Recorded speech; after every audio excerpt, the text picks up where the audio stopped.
go.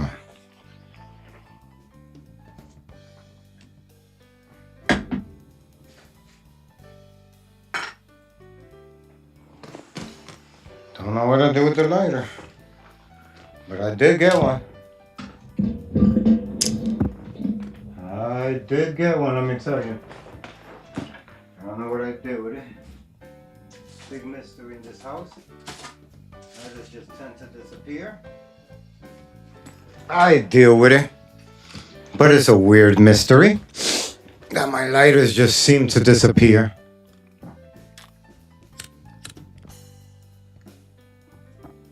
How about we put it in the tray? Can't lose it there, huh? Alright. So, we are ready, chat. Let's get right into it. Man.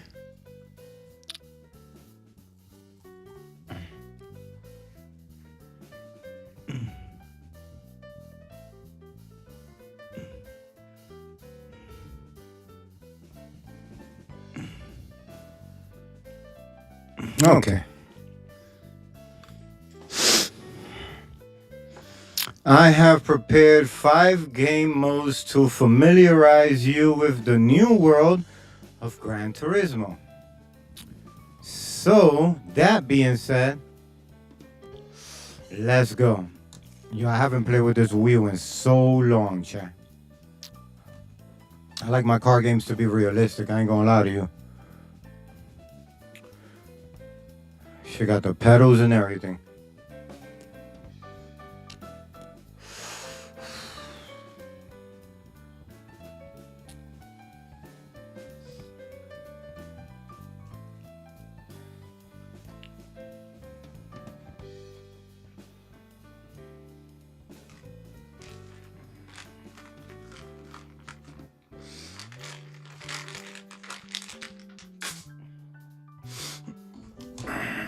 Oh, we were looking all fucking nasty.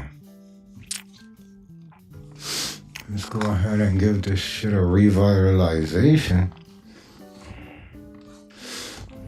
And this is an official PlayStation wheel. This is not a third-party collaboration. This is strictly from Sony themselves. I saw the Ferrari collaboration. I almost got it, let me tell you. And then I was like, nah, I like to have the original OEM. You know what I mean? Original aftermarket.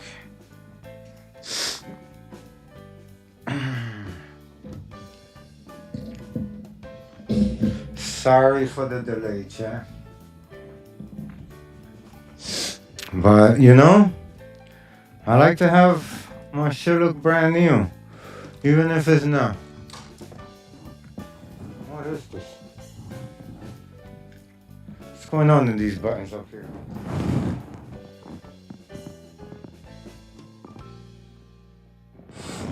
Normal steering? Oh, we're gonna be on steering. Oh.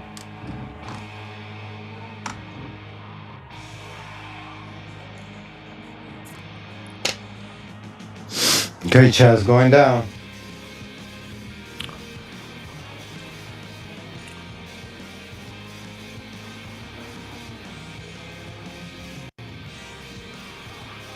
The fuck is going on here?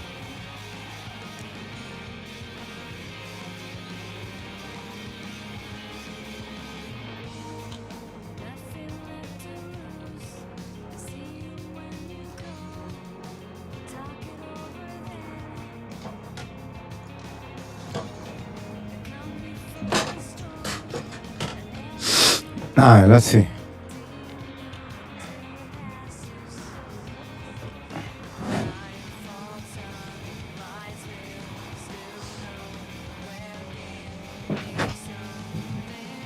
Alright, I guess this is my car.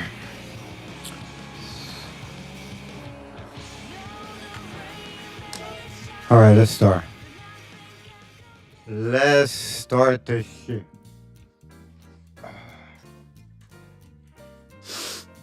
Okay. Could have sworn you could like adjust this up and down.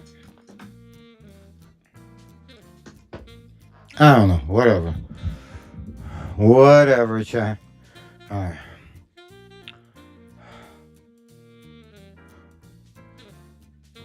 All right. We ready? License center. Wait, hold up. So I got to do everything from the beginning? Wow, chat. We're starting from scratch, chat.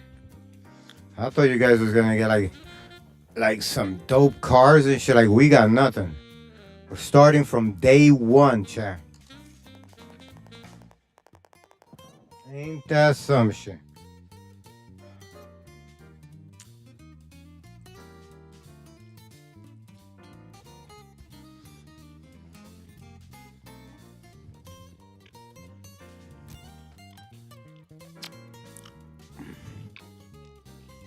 I guess we got no choice.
Yo.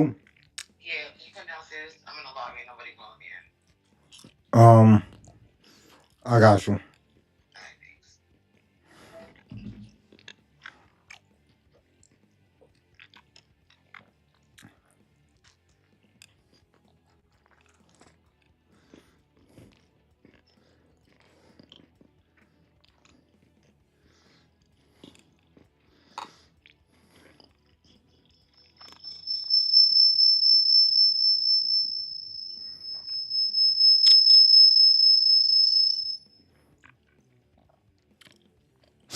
The fuck? Microphone is off.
This is not enough.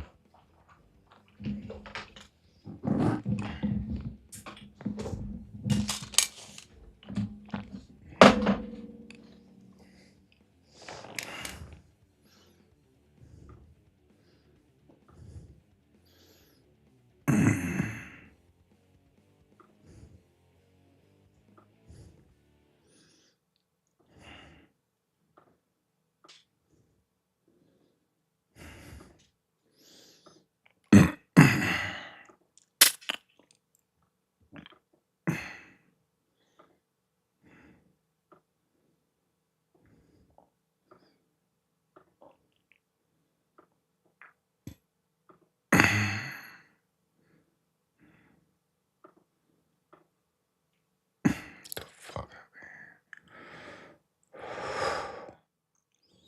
You know, stupid shit like this happens.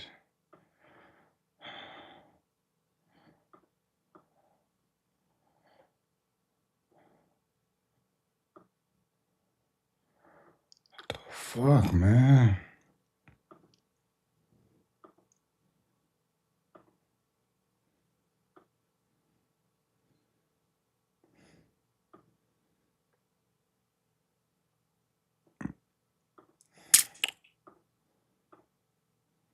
Shit, it's this chroma shit that fucks my shit up.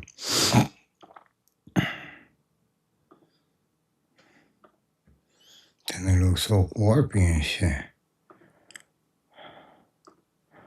I think I'm gonna just leave it like this.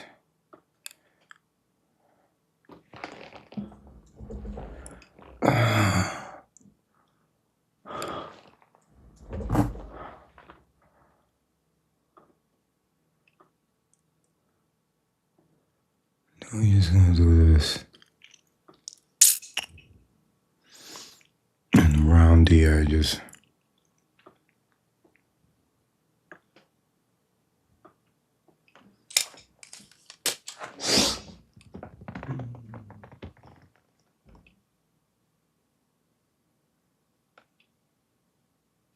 Come on, Legend, let's go take a walk.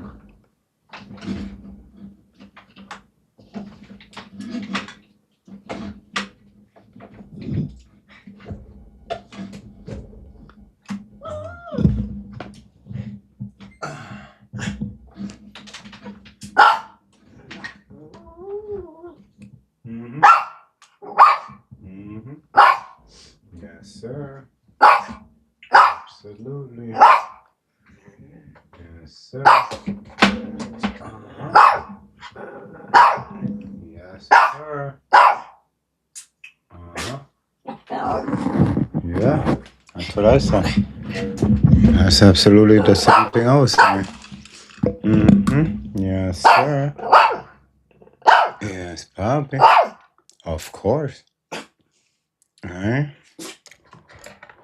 There we go. I'll to go downstairs.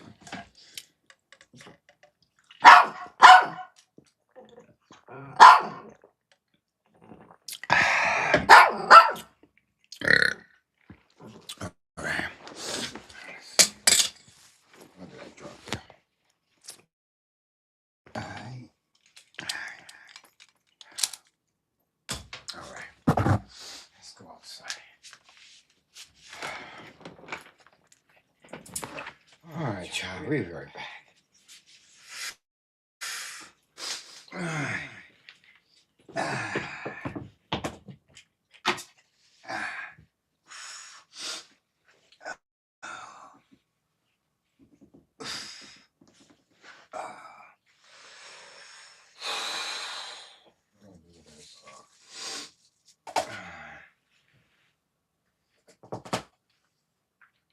Where's my sock?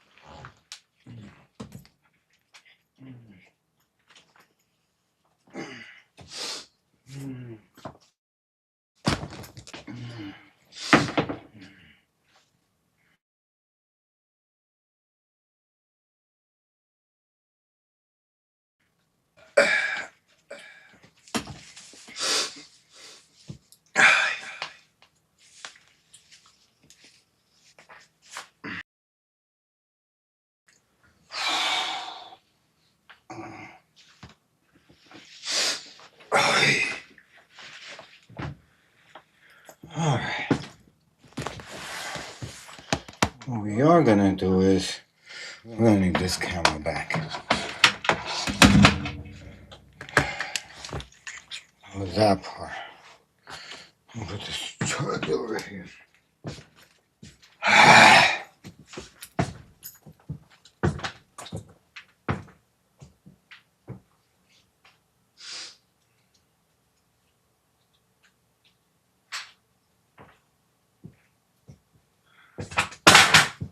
Oh, that's why I should put it on.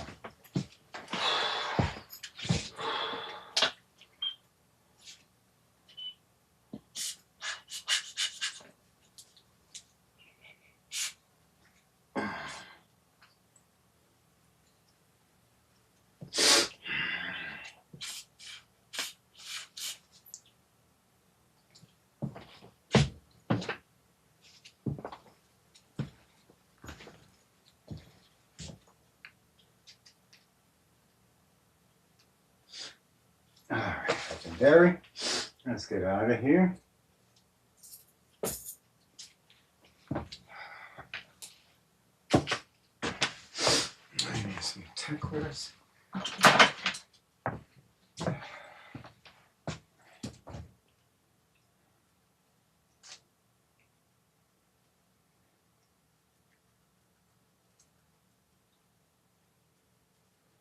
Yeah, need a cigarette?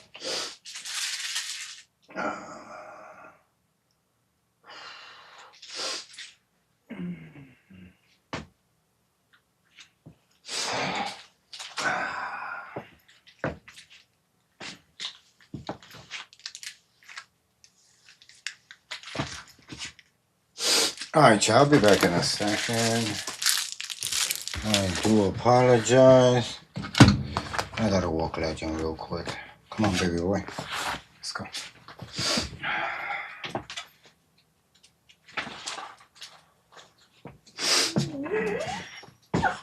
Yeah. You have a point. Absolutely right, puppy.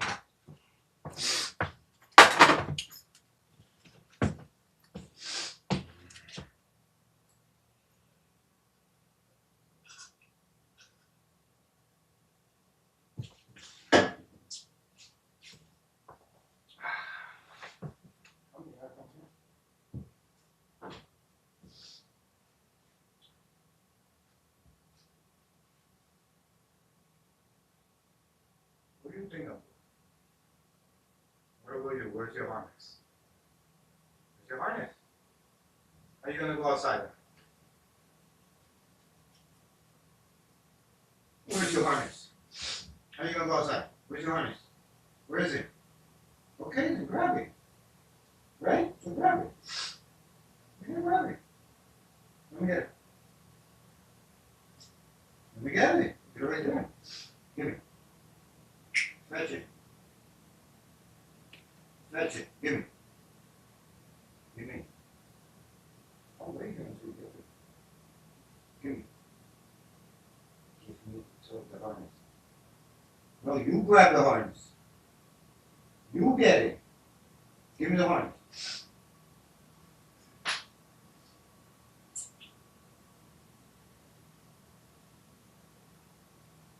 Grab your own harness. You go outside, you have to get a harness.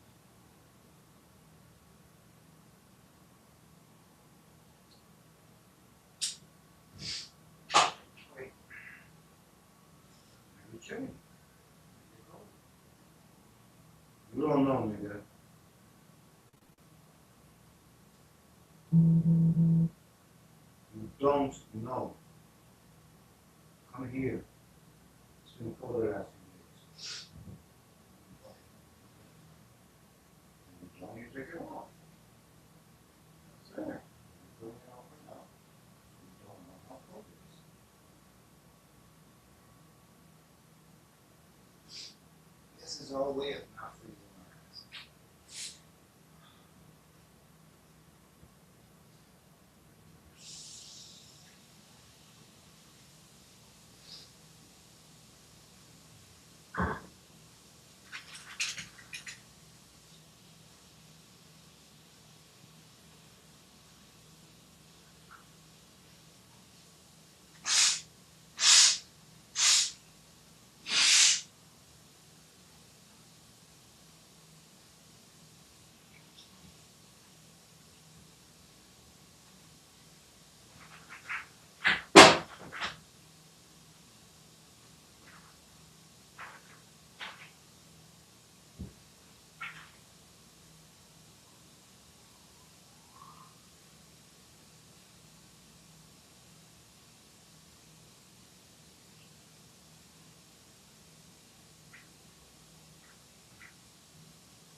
Hello all, welcome to a Taco No video. As always, Getting to if you're dress, you new to the forget I got a channel, broken I leg. review NPD It's not as series and easy. many No, more. I'm already, but I got my coat This on. I'm video going was down now. I'm bringing you confusing one. me because I couldn't get through it. That's what you I got needed, it right? wrong. But, Alright. and there are two reasons why I couldn't get through it. It's One easy. is the context. So the author stated that one of his goals, or his primary goal, was to disturb people. He said he was tired of, especially war manga and war anime, portraying death as a sort of abstract thing. Oh my gosh, millions of people died. But you never actually see that happening. You never actually see the dead bodies, and dead bodies become very sort of abstract. And seeing a dead body in a lot of these things just isn't really disturbing. And he felt that a dead body should be sickening. It should be disturbing. So his goal was to disturb people. The story follows Kei Nagai, a seemingly ordinary high school student who is suddenly hit and killed by a truck, only to resurrect moments later, and discovers that he is an Ajin, a rare immortal human who can regenerate infinitely, and then is proceeded to be hunted and experimented on by the government. The public views these Ajins as dangerous monsters, so of course Kei becomes a fugitive, and forced to confront the horrifying reality of what being an Ajin means. The manga can be very, very dark at some points. Ajin are sought after and captured by the government, and are subjected to endless and graphic tests, such as dissection, electrocution, limb removal, and even execution, since they can revive instantly. The scenes can be pretty brutal and clinical, and are used to emphasize just how easily society dehumanizes those that it fears. And our main character is not the good guy. I would say he's more of an anti-hero. He's cold and calculating and self-serving, and is just threading the line between human and monster. And since these Ajins can regenerate, you will see a lot of that throughout the manga. Bodies explode, heal, and are mutilated repeatedly at multiple points. Death means nothing in this manga, and is instead replaced by a loop of physical suffering. I Am a Hero. I Am a Hero follows Hideo Suzuki, a failed manga artist in his mid-30s struggling with mental illness, hallucinations, and self-loathing. His mundane life, where he feels like he's a supporting character in his own life, suddenly collapses when a mysterious infection spreads across Japan, turning people into violent, zombie-like creatures. And as the manga goes on, sometimes we even begin to question our own main character. His unstable mind makes the reader constantly question what's real.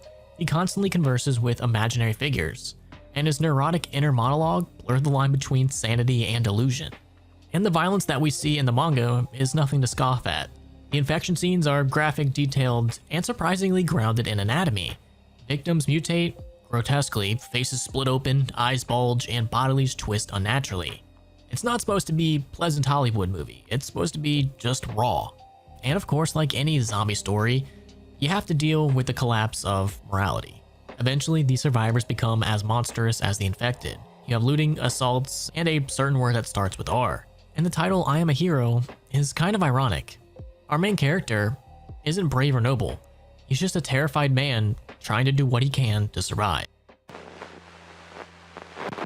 King of Thorns. King of Thorns takes place in a world plagued by a mysterious, incurable virus called Medusa, which slowly turns the victims into stone. A group of infected individuals was chosen for an experimental cryogenic sleep program in hopes of finding a cure in the future. But when they awake, they find that the facility has been overrun by massive thorny vines and monstrous creatures. With no contact from the outside world, they have to navigate the labyrinth ruins while trying to understand what happened and whether they truly woke up or not. And the thing that makes this manga rather creepy is that the survivors rapidly lose trust in each other. Of course, they're going to argue and panic, but they very quickly start to betray one another as the environment becomes more surreal. What starts off as a survival horror evolves into psychological breakdown as hallucinations and memories all begin to blur. And one of the most unsettling aspects is how the manga plays with reality itself. You're never sure what's real, or who actually survived, or who's dreaming, or even what Medusa truly is. And this structure creates a sense of dread that builds all the way up until the manga's ending. Now, it's not an incredibly dark or disturbing manga, hence why it's on tier 1, but it's still a good survival manga that will have you questioning who you can trust. Ikigami. This manga takes place in a near-future dystopian Japan, where the government enforces a law called the National Welfare Act. Each citizen receives an inoculation in childhood, but 1 out of every 2,000 contains a nanocapsule that will activate sometime between ages 18 and 24, killing the recipient instantly. And the purpose of this? To make society value life. The story follows Kengo Fujimoto, a civil servant whose job it is to deliver death notices, or ikigami, to those randomly selected to die.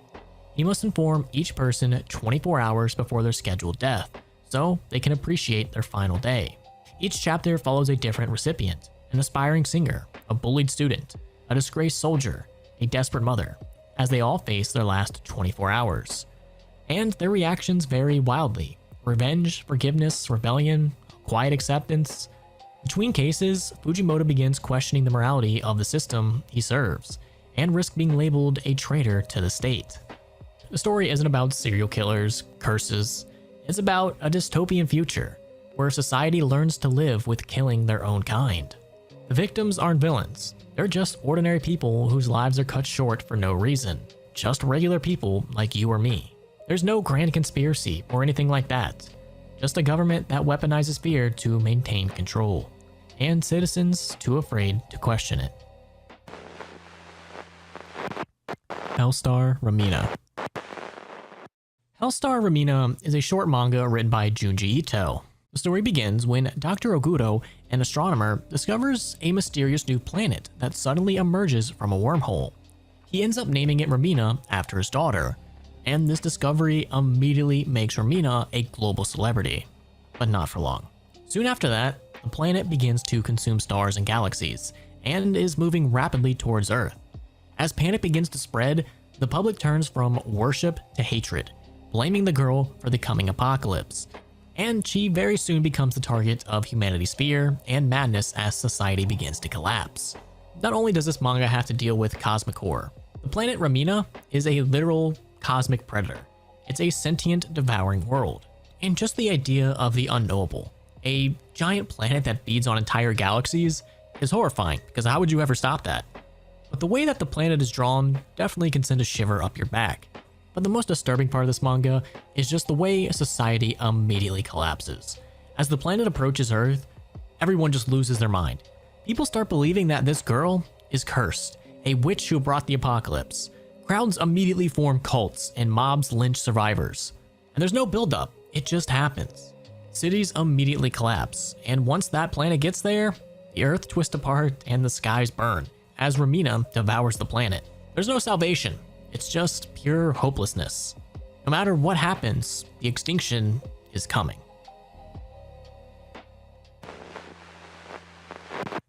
All You Need Is Kill. All You Need Is Kill is a pretty good death loop manga. The story takes place with humanity being at war with an alien species called the Mimics, amorphous creatures that are wiping out Earth's armies. The protagonist, Keiji Kiriya, is a new recruit who dies in his very first battle, only to awaken the day before his death, alive again. Trapped in a time loop, he is forced to relive the same bloody day over and over and over again. Each cycle, he becomes a better soldier though, but also loses a little bit more of his humanity in the process. And he does a lot of testing in the cycle. At some points, he just immediately resorts to killing himself. But every loop begins with Keiji's brutal death, and the manga depicts these deaths pretty graphically. Impalement, explosion, dismemberment, and the disturbing part just doesn't lie with the violence, but the repetition. He experiences the same pain, trauma, and terror thousands of times. Death eventually just stops holding any weight whatsoever. And at first, Keiji during all this is horrified, but eventually he becomes numb and then addicted. And watching him shift from a naive soldier to an emotional killing machine is kind of what makes this so chilling. It's a man stripped of hope and empathy by the loop, and a living weapon whose only skill is to kill. Blood on the Tracks. Blood on the Tracks has to be one of the greatest psychological horror mangas of all time. The story follows Seichi, an awkward middle school boy living with his father and his overly loving mother, Seiko. At first, she seems like an ideal parent, devoted, protective, and gentle. But slowly, that affection begins to feel wrong. Too intimate, too invasive, and too controlling. The moment that changes everything comes very early in the series. On a family hike, Seiko pushes Seichi's cousin Shigeru off a cliff. And from that point onward, the manga takes a huge turn. Seiko's love for her son is suffocating, so deep that it crosses every emotional and psychological boundary. Her behavior blurs the line between motherly care and possessive control, manipulating Seichi into emotional dependency and fear. And I'm not talking about like yandere love interest type vibes. I'm talking about legit mental illness, crazy person vibes. Seiko isolates her son. She guilt trips him, rewrites events, and turns love into a cage. She's taking gaslighting to the extreme and is willing to do literally anything. Emotionally, a lot of people can find this to be a very hard manga to read. The story isn't about monsters outside the home, but the horror is realizing that the monster is right next to you all along. Frisia. Frisia is a rather interesting manga that was made in the early 2000s. In a future version of Japan, society has legalized revenge killings. If someone is murdered, the victim's family can legally appoint a proxy to kill the murderer. These executions are managed by a government-sanctioned agency that sends out licensed enforcers. The story centers on Kano, one of these enforcers, a quiet, emotionless man with a detached stare and a broken mind. He works for the agency, hunting targets assigned to him. But as the series unfolds, we realize that Kano isn't just stoic, he's psychotic. He experiences hallucinations, emotional dissociation, and repressed trauma, blurring the line between his mission and his crumbling perception of reality. The story spirals between hyper-real violence, dark bureaucracy, and surreal dream imagery. Other enforcers, like the unhinged Higuchi or the unstable profiler Aizawa, embody the different shades of human collapse in a world that has legalized vengeance. Now, much of the manga happens inside Kano's fractured psyche. He hallucinates enemies, memories, and whole conversations, making you question what's real. And every character is pretty much emotionally dead, trapped in loneliness and trauma. The world is physically decaying, empty streets, gray skies, concrete ruins. It's not a world that has gone mad, but more of a world that's already accepted madness as normal.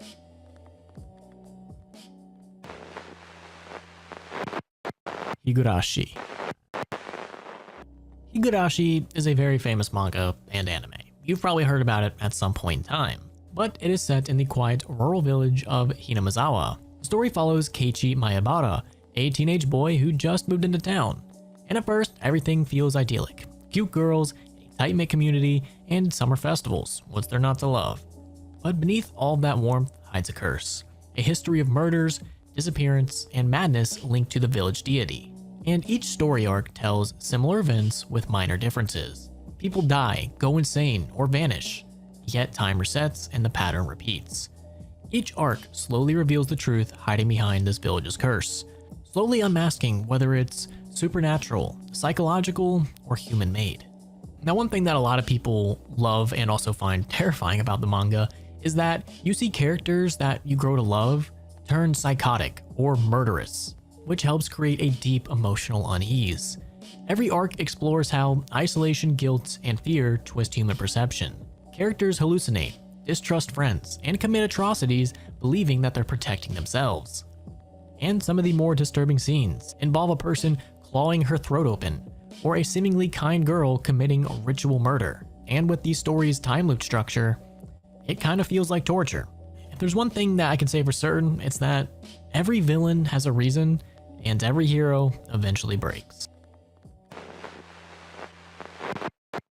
Judge. Judge is a rather interesting manga, because instead of being like a gore fest, it mainly relies on the implication and the setting to really kind of give you the old heebie-jeebies. The story begins when Hiro, a young man burdened with guilt after causing his brother's death in a car accident, is suddenly kidnapped. He wakes up in an abandoned courthouse, chained with 7 other strangers, each wearing an animal mask, symbolizing one of these 7 deadly sins: lust, gluttony, greed, sloth, wrath, envy, and pride. And they're told by a voice that every few hours they must vote to judge one person to die, until only 4 remain. And as panic sets in, alliances form and shatter, secrets spill out, and it becomes clear that everyone has committed a sin that indirectly led to another person's death or suffering. What makes this manga so disturbing is you can never really know who to trust. The entire fear and paranoia about everyone around you. You could be getting played and you would never know it. The manga leans heavily into emotional cruelty than it does gore or anything else like that, so it is a much different read than a lot of the other ones we've talked about. Flowers of Evil. The Flowers of Evil is a different take on dark and disturbing. The story follows Takao Kasuga, a quiet, bookish middle school boy obsessed with literature, when one day he impulsively steals the gym clothes of Seiki, the girl he idolizes. It's an act of weakness and desire, and someone sees him. That someone is Sawa Nakamura, a strange, volatile classmate who begins to blackmail him. From there, the story becomes a slow, agonizing descent into guilt, humiliation, and sexual confusion. Nakamura forces Takao into increasingly degrading acts, claiming she wants to peel away his mask and expose his true, rotten nature. As Takao's obsession with Seiki curdles into shame, his relationship with Nakamura transforms into a toxic codependency, a mix of hate, fascination, and longing. The series begins to shift from adolescent mischief to existential crisis, exploring how repression and guilt can mutate into self-destruction. The author in the manga portrays puberty and desire not as an innocent awakening, but something else. Takao's guilt over a single impulsive act becomes unbearable, and it's only made worse by Nakamura's relentless taunting. Manga captures how adolescent sexuality can be a very confusing time, and Nakamura in the manga is definitely no help. She is both the villain and a liberator. She humiliates him, forcing him to confront his impulses. Yet, she's the only one who truly sees him. Their relationship blurs the line between abuse, friendship, and emotional intimacy. What all started as a coming-of-age story quickly becomes an existential reckoning. The manga strips away every illusion of purity or normality, leaving only shame, desire, and the need to be seen, even if it destroys you. Hauntress. Hauntress is a rather disturbing manga. What happens when a stalker takes things too far? The story follows a college student, Hiroshi, who lives alone in an apartment complex. When one night he hears the doorbell of his neighbor's unit ringing repeatedly, although no one answers. Eventually he meets a tall, strange woman in a trench coat carrying paper bags, who repeatedly appears and sort of haunts the building. She seems to be desperately trying to find his neighbor. But things soon start to take a turn, when eventually she gets latched on to him, and the woman's attention shifts from his neighbor to Hiroshi. She starts stalking him throughout his day, breaking into his apartment, and behaving like the worst version of a yandere character you could ever imagine. The art style of the manga can be terrifying at points, with how this woman is drawn, and some of the scenes really can make the hair stand up on your skin. And it's not like throughout the manga that the characters are stupid. They make some pretty rash decisions at points. But it seems to all be in vain. There's something different about this stalker. The way she acts and the way she behaves doesn't quite seem normal. This isn't your classical horror manga. You're not going to see blood and gore, but instead obsession, invasion, and an uncertainty. How one simple mistake can immediately turn your life upside down, and how your home, the place that you should feel the most safe, can no longer shelter you. King's Game. Now, what kind of list would this be if King's Game wasn't on here? The manga that took the death gain concept and pushed it to the extreme. The story begins with an ordinary high school class of 32 students who receive a mysterious text message from someone calling themselves the King. The message states, all students in class 2-1 must obey the King's orders. You must complete them within 24 hours. Failure equals punishment.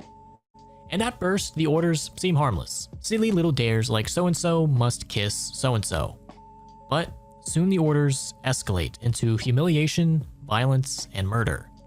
The students discover that disobeying or failing a command leads to an immediate, gruesome death.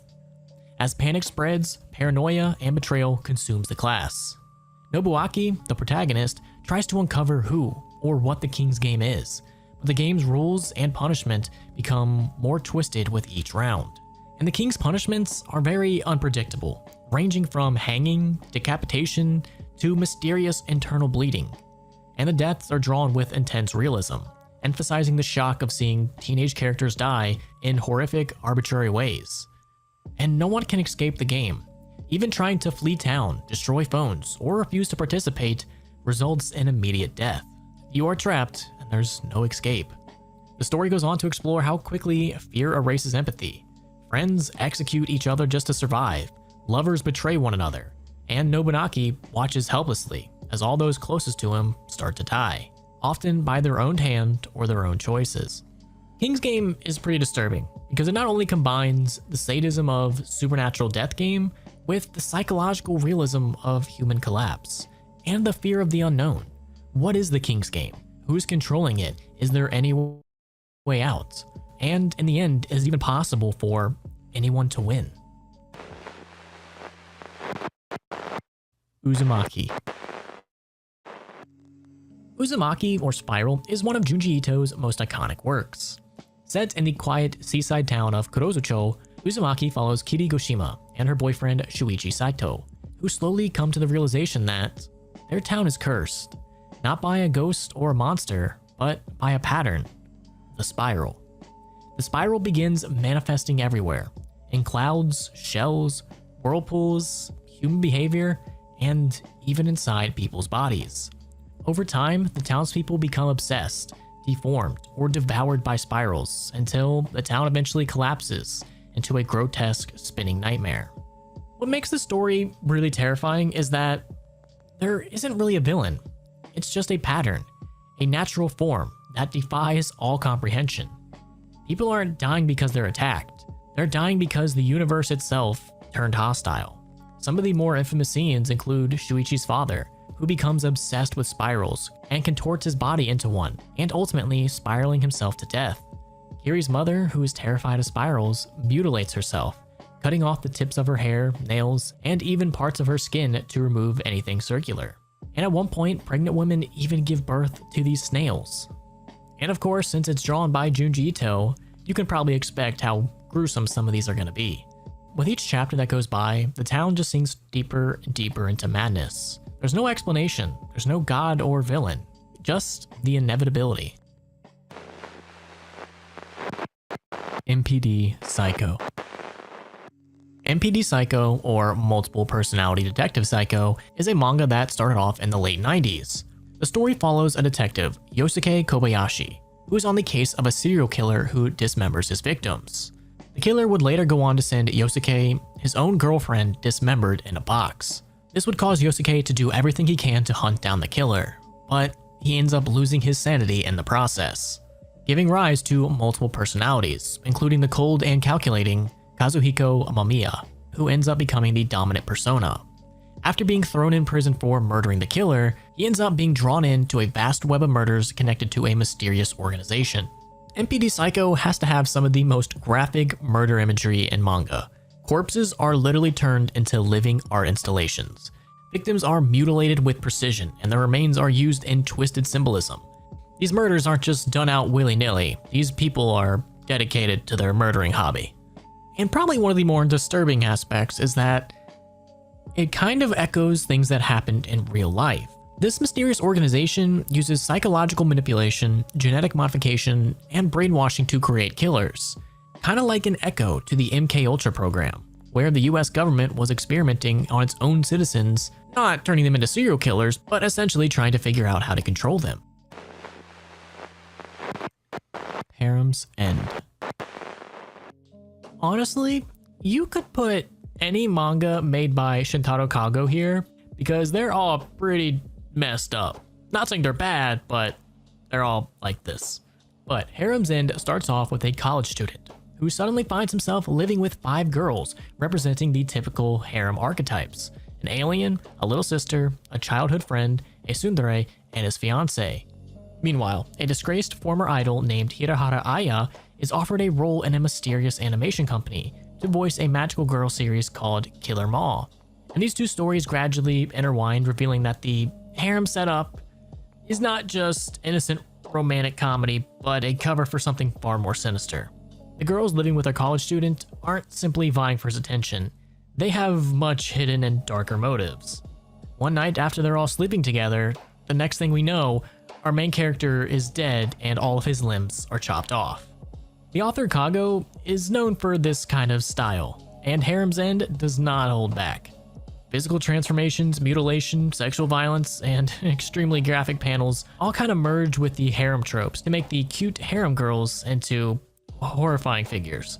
And if you have no idea what you're in for, this one can really throw you for a loop. And like I said, you could honestly put any of his mangas on here because they're all just as disturbing as this one, and some if not more. Hideout. Hideout opens on what looks to be a tropical vacation. A husband and wife driving through an island after a personal tragedy. But the truth unravels pretty quickly. The protagonist Seichi is a failed novelist whose life has completely collapsed. His career ruined, his marriage broken, and his young...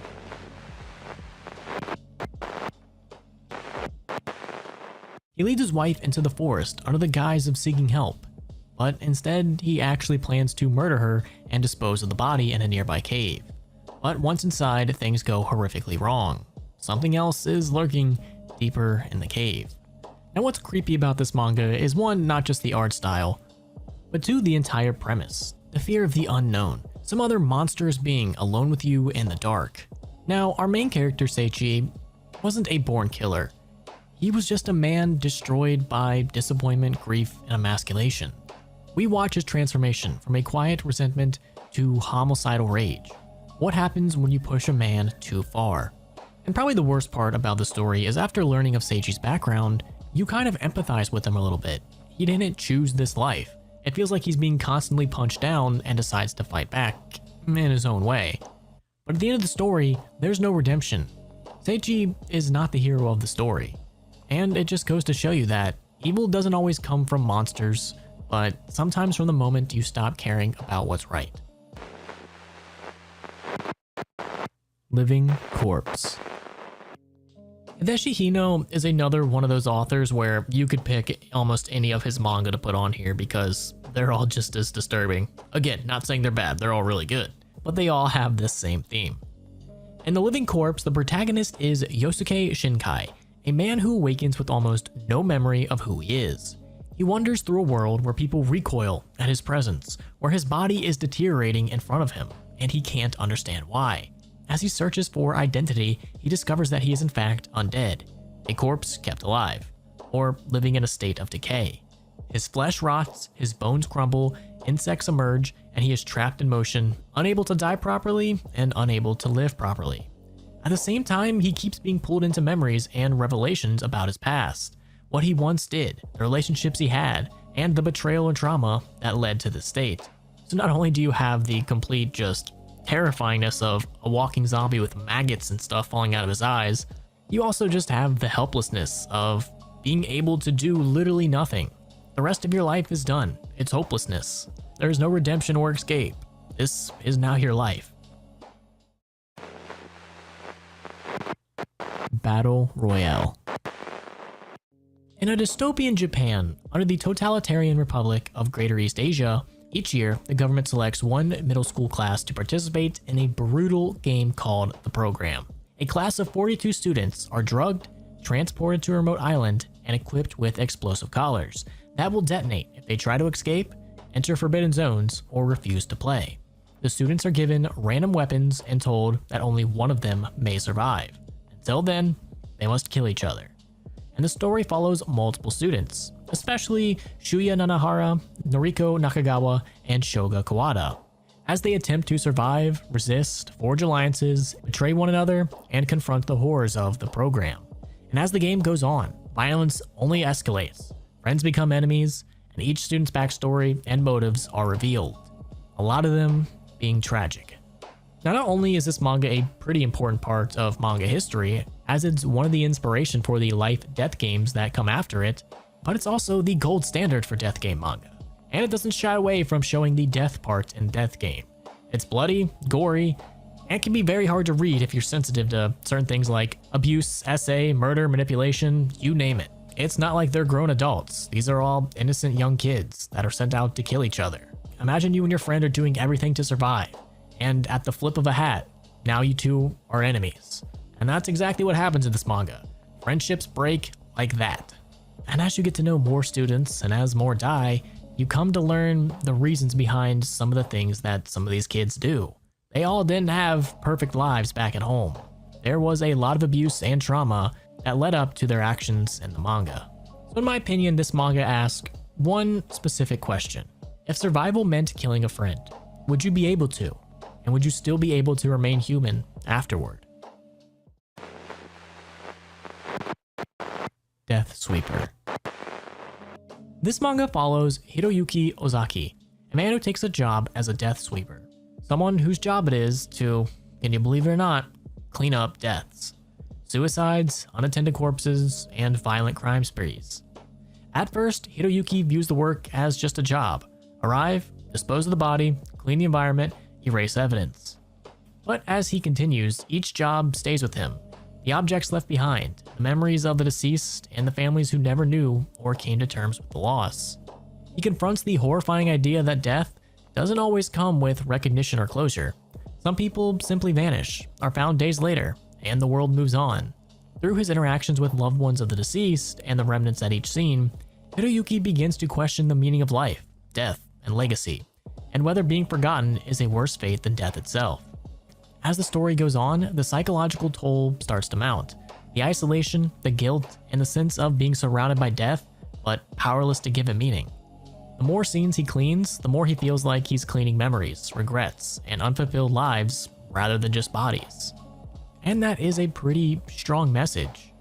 Many of the deaths that he handles are unseen or ignored by society, such as suicides in abandoned houses or corpses found after a long time. It doesn't show you the act, but rather the aftermath, the silent lingering grief and the cold mechanics of removal. His job strips any romantic notion of rest in peace. The deceased often have no farewell, no loved ones, no ceremony. It's just clean it up and wipe it away. Now while this manga isn't as gore heavy as a lot of other horror manga, it still does leave you with that sense of dread. Scenes of quiet rooms, sheets covering bodies, and empty apartments. Occasionally, the silence can speak louder than word. Fuan no Tame. When translated, this manga means Seeds of Anxiety, and that's exactly what you're gonna get reading this. This is an anthology manga, made up of some very, very short horror stories, some only being a couple pages long, that have to deal with everyday people, such as students walking home, families in houses, or friends hanging out, in everyday settings, schools, homes, and neighborhoods, when sudden and unsettling paranormal or psychological disturbances occur, many having to deal with urban legends. And because these are so short, you never get a concrete ending. You don't know what happens. You get a little bit of a build-up, and then your mind is supposed to take care of the rest. One of the chapters that really stuck with me was called Visitors, and it's only a couple pages long, but a girl is just sitting at her desk in her room when she looks outside and sees somebody waving, so she waves back. But then the man waves frantically, and slowly starts to get taller and taller until he can now reach her room. And with that creepy smile, that chapter is done. I don't know about you, but there's something creepy about how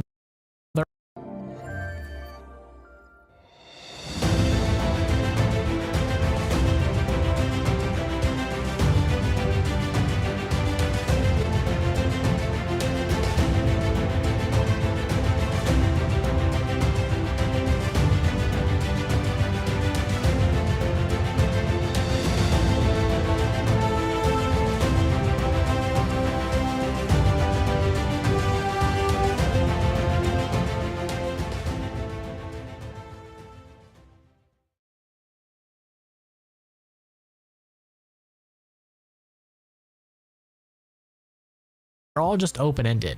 You're only left to guess what happened.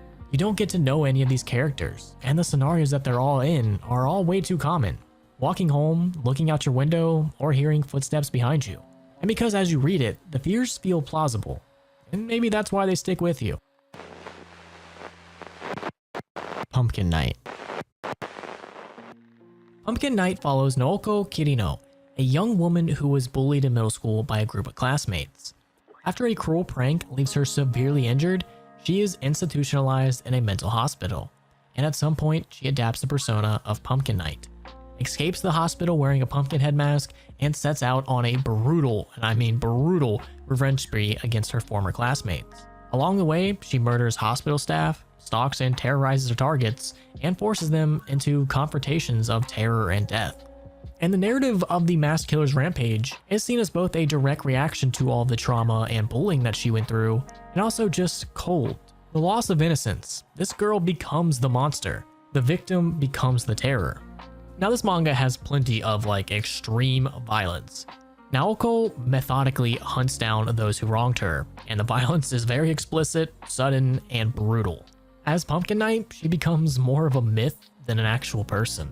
And some of the methods that she uses to enact her revenge are pretty brutal. Ichi the Killer.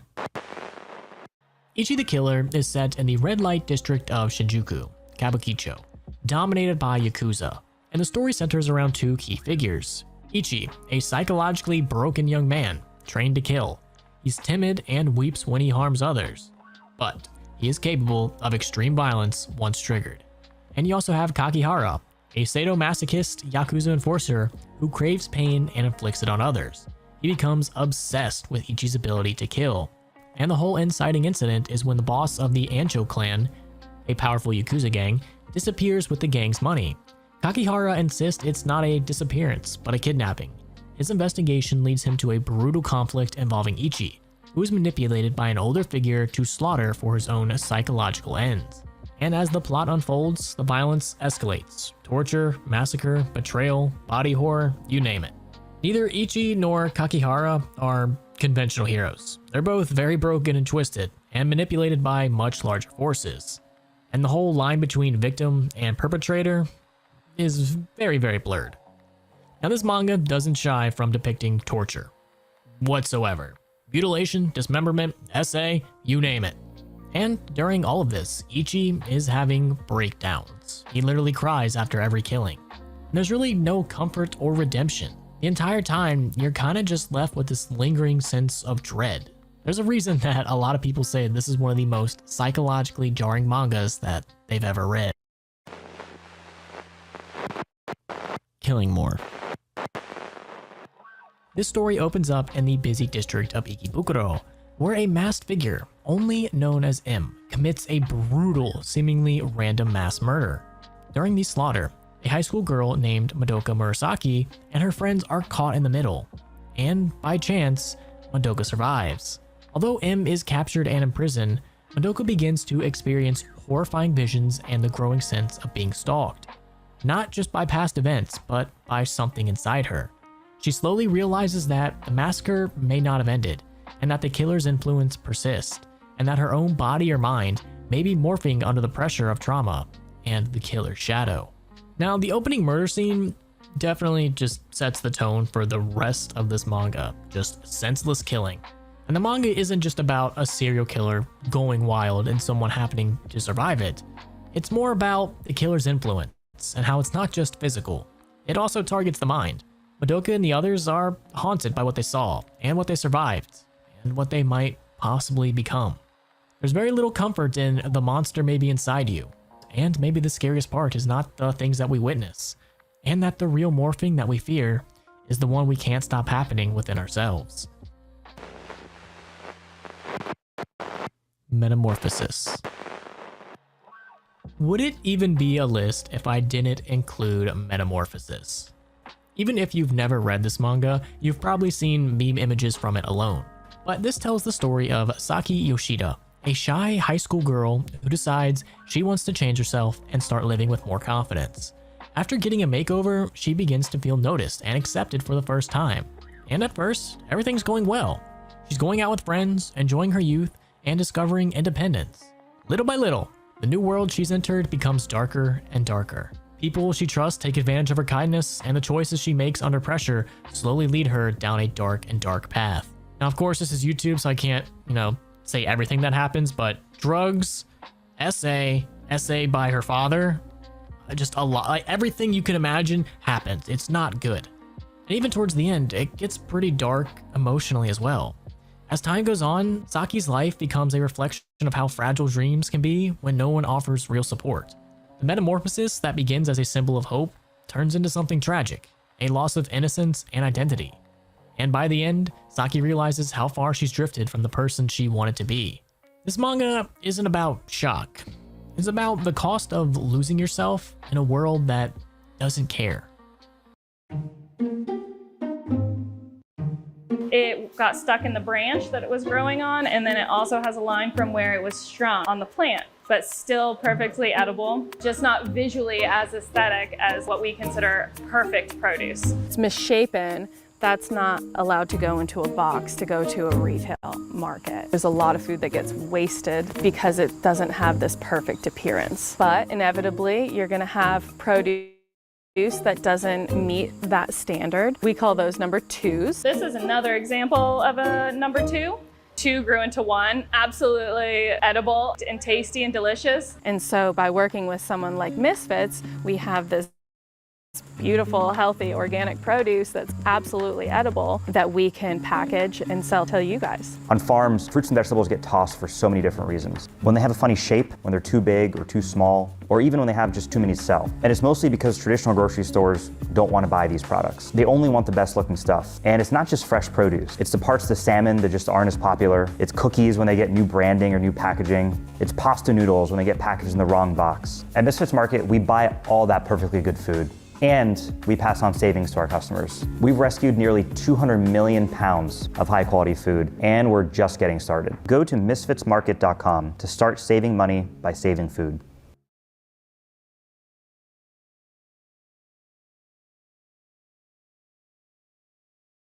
Look, this is the easiest consent banner I have ever set up on a website. We are talking under 10 minutes, no code, and it's free for small businesses. It's called CookieBot by Usercentrics, and it is used on over 2.4 million websites. In this video, I'm gonna show you exactly what it does, walk you through the setup, and show you what it looks like to have it live on your site. Also, I am gonna break down pricing because there is a free plan that covers most small websites right out of the gate. Now, I have helped build and launch over 300 websites, and cookie consent management is a complex step in the launch process. However, CookieBot makes this ridiculously easy. Now, one thing I didn't expect is how directly this ties into your Google Ads performance. There is a reason now that Google requires this, and once you see how important that connection is, it is gonna make a lot more sense why this should matter for your business. Now, before we dive in, I have partnered with the brand on this video. If you click that first link down below in the description, you will get a free 14-day trial on any plan. That means you can test out the software, get the cookie banner live on your website with no risk. And as I mentioned, they do have a robust free plan if your site is smaller, and I'll explain more about that in a moment. So let's talk about what this actually is. CookieBot is what is called a consent management platform, or CMP. The company behind it is Usercentrics, which has been doing this, building privacy compliant software since 2012, and is one of the biggest names in the space. Here's what it does at a basic level. When someone visits your website, you are almost certainly using cookies, small pieces of data that track user behavior, run analytics, and help with your marketing. And privacy laws around the world, like GDPR in Europe or CCPA here in California, require that you get user consent for these cookies. CookieBot can manage all of this for you, and the best part is, once it's set up, it's automatic. And you have probably seen one of their cookie banners before with the millions of sites that already use CookieBot. And this is not just a legal requirement, this actually matters in a very practical way. If you run Google Ads or Google Analytics 4, Google requires that you implement a certified CMP. Without it, you are flying blind on critical features with your marketing. And thankfully, CookieBot is certified, so it is going to handle the Google Consent Mode integration for you. Now, let me walk you through the features that are actually going to matter to you as a business owner. Now, the first one is the most complex, but the most important. Cookiebot will automatically scan your website, identify all the cookies and trackers in use, categorize them, and then block any non-essential ones until your user gives consent. And this matters because your site will not be compliant unless it does all of these really well. Plus, it automatically updates when your site changes or when regulations change. This is gonna save you a ton of time and make sure that your website always stays compliant. Next, the look and feel of the banner is fully customizable. You could adjust the styling, choose the layout, set the language, and configure it for different privacy laws in different regions, which is also important if you serve different audiences that speak different languages. Cookiebot supports over 47 languages and has geo-targeting built in automatically. This means that you could show different banners to different visitors from different countries without any extra work. For example, if your visitor is in the EU, they will get a GDPR compliant banner, or if they're in California, they're gonna get a CCPA compliant one with no extra work from your end. Now, beyond the fact that this is already Google Consent Mode V2 certified, it also supports Microsoft UET Consent Mode and Microsoft Clarity Consent Mode. So if you are running ads across Google or Microsoft, both are covered. It also integrates with Google Tag Manager and plugs directly into major website builders and has plugins already built for WordPress and Wix. So in other words, Cookiebot works on any website. Finally, let's talk about your analytics. Inside the dashboard, there is a ton of information that is going to be valuable for your website. You get opt-in and opt-out rate data. You could actually see what percentage of your visitors are accepting cookies, broken down by category. All of this is directly actionable. So for example, if your opt-in rate is low, you could adjust your banner design or copy and test it. Higher opt-in rates means more consented data coming back into your marketing tools. And that's not just a compliance feature, that is a marketing feature as well. Alright, let me show you exactly what this looks like.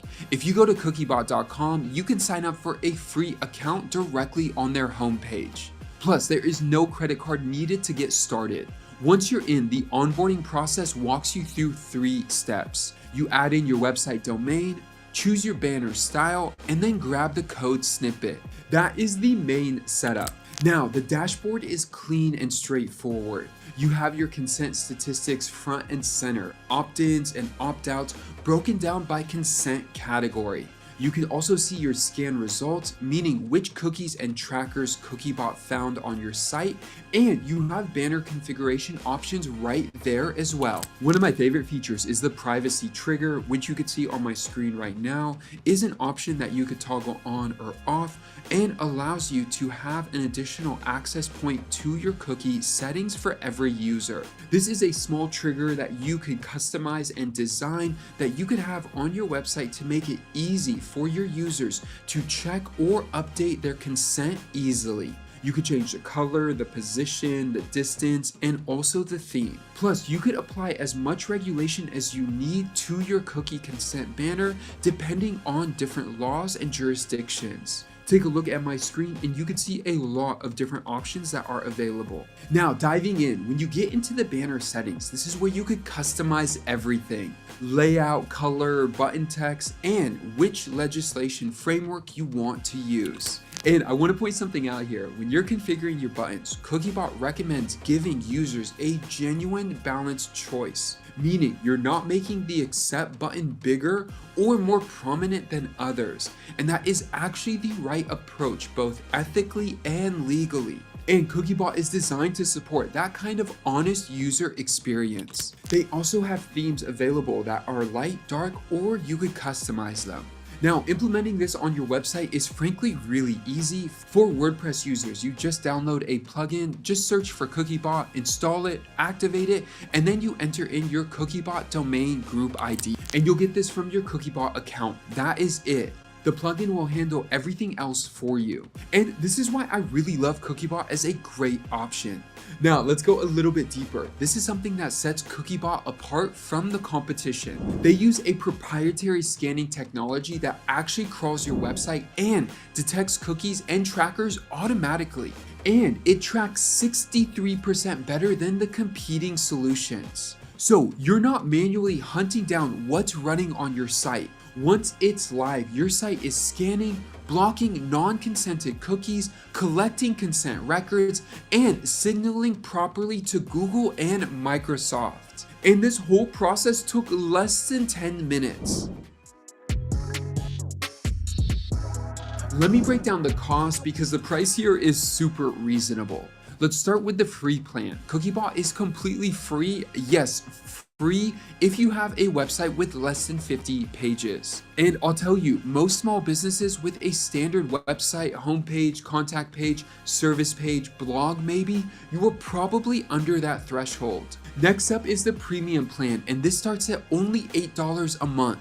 This includes a lot: automated compliance, Google certified consent management, banner customization, and analytics. Most importantly, if you do want to customize the look and feel of the banner, this is the plan for you. Taking a look at this and seeing how much you're getting, this is a great offer. And as I mentioned at the beginning of the video, all new users can start with a free 14-day trial by clicking the first link in the description. Now, if you need to take it to the next level, let's say your business is running Google Ads or managing multiple websites, the advanced plan adds things like multi-domain management, user role management for teams, A/B testing on your banners, cross-device consent sharing, priority support, and a full API for integrating with your existing systems. That is a robust set of features built for agencies and businesses with more complex needs. Now, who is this for? Cookiebot works for almost any website, but there are a few industries where it is essentially important to have CMP sorted properly.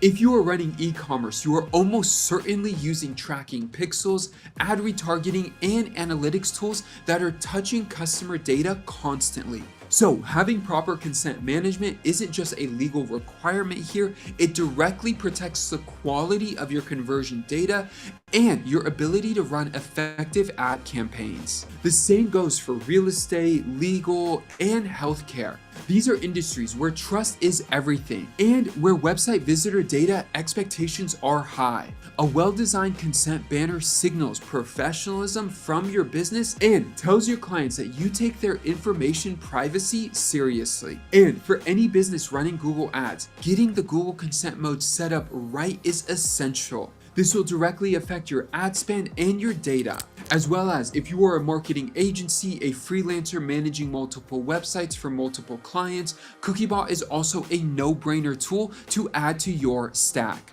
The advanced plan is built exactly for that use case with multiple domain management so that you could easily handle consent across all your client sites in one place. It's the kind of thing that you set up once per client, hand off, and never have to touch again. Now, here is where I land on this. Cookie consent isn't optional, and more importantly, how you handle your customers' data is gonna affect your marketing quality. Cookiebot automates the hard parts. It's Google certified, it installs in just a few minutes, and for most small business websites, you could get it up and running for free. And you can use that first link down below to get started today with your free 14-day trial. If you got value from this video, subscribe. If you have any questions, leave them in the comments below. And with that, thank you for watching, and I'll see you in the next one. Peace.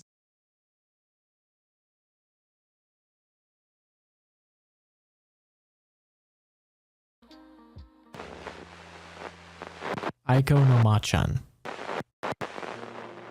Aiko no Machan is a very disturbing manga, especially if you're a guy.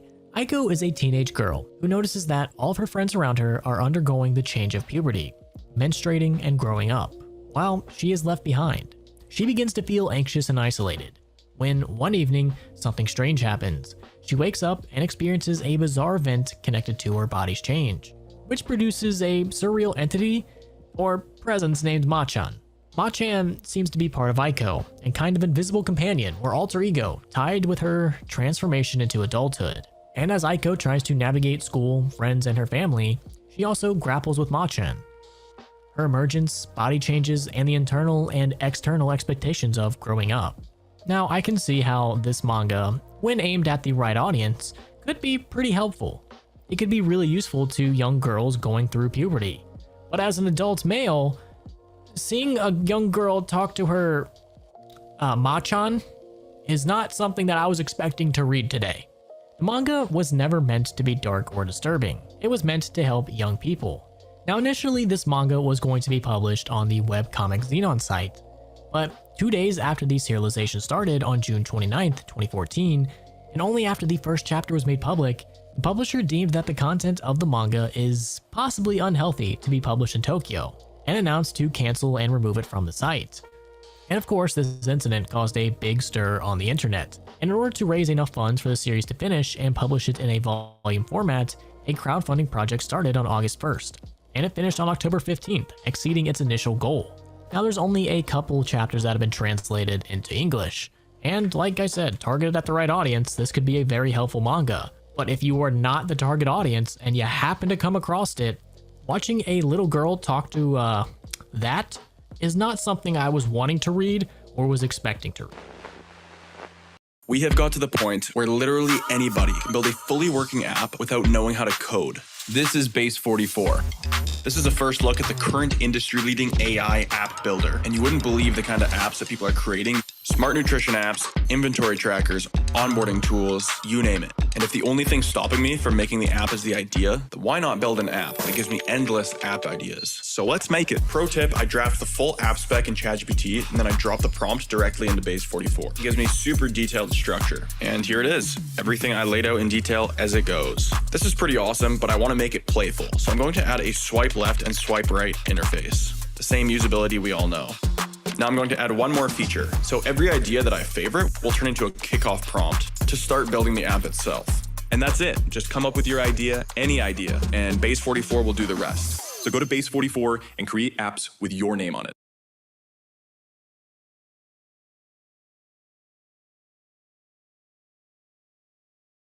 With this new Metamorph update, I can now import my own RVC models for unlimited vocal transformation options.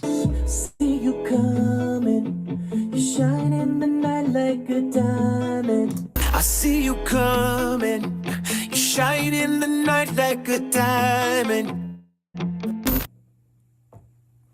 Yeah, I knew I had it in me. Oh God. I see you coming, you shine in the night like a diamond.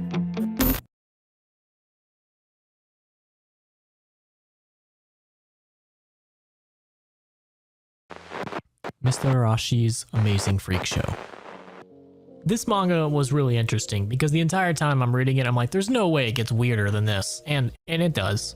The story centers on Midori, a young orphaned girl in the Showa era of Japan, and ends up at the traveling carnival run by the titled Mr. Arashi. At the carnival, a freak show of deformed performers, Midori becomes enslaved. She serves the troupe, is abused, humiliated, and watched constantly. The freak show includes twisted performers like a mummified archer, a snake woman, and plenty of other grotesque acts. Midori ends up meeting Masamitsu, a magician in the troupe who takes her on as his assistant and lover, under the guise of protection. As the troupe show becomes more successful, the relationship becomes more toxic. Masamitsu's possessiveness, Midori's isolation, and the carnival's collapse lead to horror and surreal horror events, including the audience themselves being transformed. Mass deformities, betrayal, despair, you name it, this has everything. Ultimately, the story ends kinda bleak. The freak show dissolves, Midori loses her hope, and the carnival's nightmarish effects linger in her psyche. So not only does this manga have extreme exploitation of a very, very vulnerable child, but there's also plenty of body horror and freak show imagery. And as you read it, just when you think you've finally seen the most disturbing thing ever, somehow this manga just keeps managing to one-up itself. Shin National Kid. Shin National Kid is just a collection of short stories by Suhiro Maru that loosely have some tie-ins to themes of war, but are mainly just eroticism, gore, and just randomness. Like seriously, I read the entire thing and I couldn't begin to tell you what any of these stories were about. It seems like the manga creator was just like, hey, how can I make the most weird and disturbing manga as possible? Like, I'm not even joking. One of the chapters is about Michael Jackson. He hits people with a baseball bat and then he spins in circles so fast he explodes. And it was like 3 pages long. You can try to figure out what that means because I have no idea. Now, I'm not saying it's a bad manga or anything. I was entertained at just the complete wacky and randomness, but I could not understand any of the story whatsoever. So if you like something that's disturbing, boobs, gore, and just the whole stuff that makes no sense, but it's entertaining, then this is a really good manga for you. U12. U12, or Under 12, is a manga that I don't even want to talk about. Like just mentioning it is going to have the FBI bursting down my door. And the fact that I had to Google this and figure out what it was about is probably put me on a list. But anyway, it begins with 12 young girls, each under the age of, what do you guess it, 12, being kidnapped and imprisoned in a mysterious facility. They're stripped of their rights, placed under harsh, inhumane conditions, and forced into survival games and party games that have a strong hint of SA, which are all organized by their captors. The girls must navigate life and death challenges, forced compliance, and escape attempts, all while they try to preserve their humanity in a system designed to dehumanize them. Again, they are all younger than 12. As they fight through the prison's twisted rules, they uncover more about why they were taken and what purpose their imprisonment is, and who orchestrated it. So not only do we have young children, we have violence and SA and pedophiles running around. This is not a manga I would recommend to anyone. Don't even have this search in your history. Any manga called Under 12 with a tag of SA and lolly is something that I probably don't want to be anywhere near. So whether the creator was trying to combine a real story with a depiction of pedophiles, and I don't know. I just give up. Humanity is doomed. 17 Sai. Now, depending on who you ask, 17 Sai can be one of the most messed up mangas you have ever read, or a heartfelt tribute. 17 Sai is based off the very real kidnapping, SA, and murder of Junko Furuta, whose murder was known as the concrete encased high school girl. Back in the late 1980s, this poor girl was kidnapped and held for over 40 days, where every day she was beaten, SA'd, and made to suffer by various forms of torture, until eventually she was killed, and her body was put in a barrel and filled with concrete. And this manga, 17 Sai, depicts all of it. Well, not all of it. The things that actually happened to this poor girl in real life were much worse than what happens in this manga. And like I said, some people see this as a nice tribute to the actual case, spreading awareness as to what happened. But other people probably see it for what it is. A way to make money off of some girl's poor death. It essentially fetishizes everything that happened to her, and the story's point of view is not told through the victim, but through one of the culprits, which causes the reader to take at least an ounce of pity on the man. In the ending of the manga, she gets saved, but that was not the case in real life. So if you were to ask me, someone who has read up on the case and knows everything that that poor woman went through, I would say that this is one of the worst mangas to have ever been made. I mean, not even 20 years went by before people were trying to profit off of the horrible experience that this girl went through. Hi, my name is Tami, and I would like to give you a few reasons why you should consider dating a young Asian lady. You can choose a potential spouse from Vietnam, the Philippines, Thailand, or Indonesia. The geography is boundless. Have you noticed that Asian women have become more and more popular? I mean that they are everywhere, in famous magazine, on Instagram as top bloggers, on the runways, and on billboards. More importantly, they are in men's heart. True, they are this popular because most of them have everything that an object of fascination is supposed to have: natural beauty, stunning bodies, and charisma like temper. Yes, these ladies are beautiful, and even you can't deny that a lot of men are physically attracted to them. Anyway, Asian women truly respect and appreciate American men.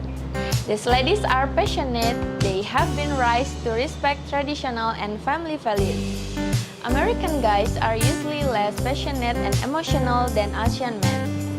It might seem that this could stop local girls from looking for a foreign husband, but opposite attract. They like men from American countries because they are more ambitious, financially and socially responsible, and after all, they are just more rational. Lots of girls are dreaming of a good husband from America. So, what's the problem? Choose a dating site, a few weeks of conversation, personal meeting, and voila, a new happy couple is here. And of course, Asians speak English fluently. It's important, right? Yes. There are lots of translation tools to make a convo between foreign people clear. But it's always easier and more pleasant to have a nice conversation with a girl without a translator help. Have you ever noticed how the members of Oriental families treat each other? This is what men get when they marry an Asian. Family and motherhood are sacred to most girls from Asian countries. Women bring harmony to men's lives and special tradition where their husband can feel at home and enjoy the safe harbor. Asian women do not pay much attention to the age difference.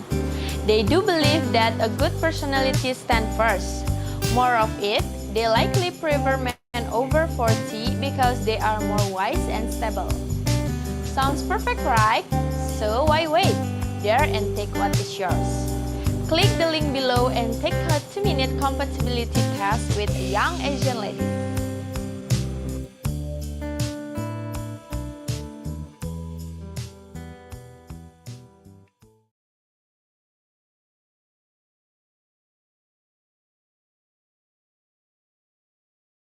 I'm here in Marissa Tomei's kitchen.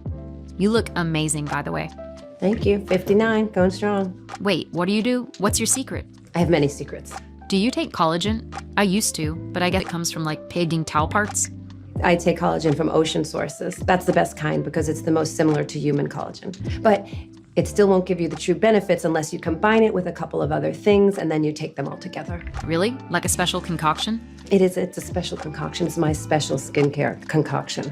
And actually, it's really terrific for hormone health, for positive moods, digestion, for metabolism. Every woman over 30 could be taking it. Spill the tea. What do you take? Do you really want to know? If you want the healthiest drinks, things that speed up metabolism, great for skin, great for hormonal health, it's the same rule as for foods. Darker equals better. So for instance, a lot of people love tea. Black and green tea are great for polyphenols. They have about 100 milligrams per cup. And if you don't drink caffeinated beverages, don't worry.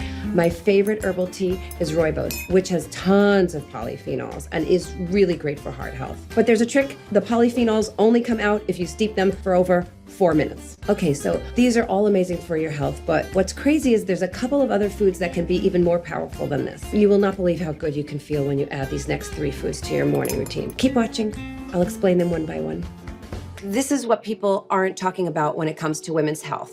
Yes, our bodies change during perimenopause and menopause. That's perfectly normal. But we hope that healthy food would make up the difference to our changing bodies. If we don't get the right things in our diet, health issues follow. Take a look at this chart.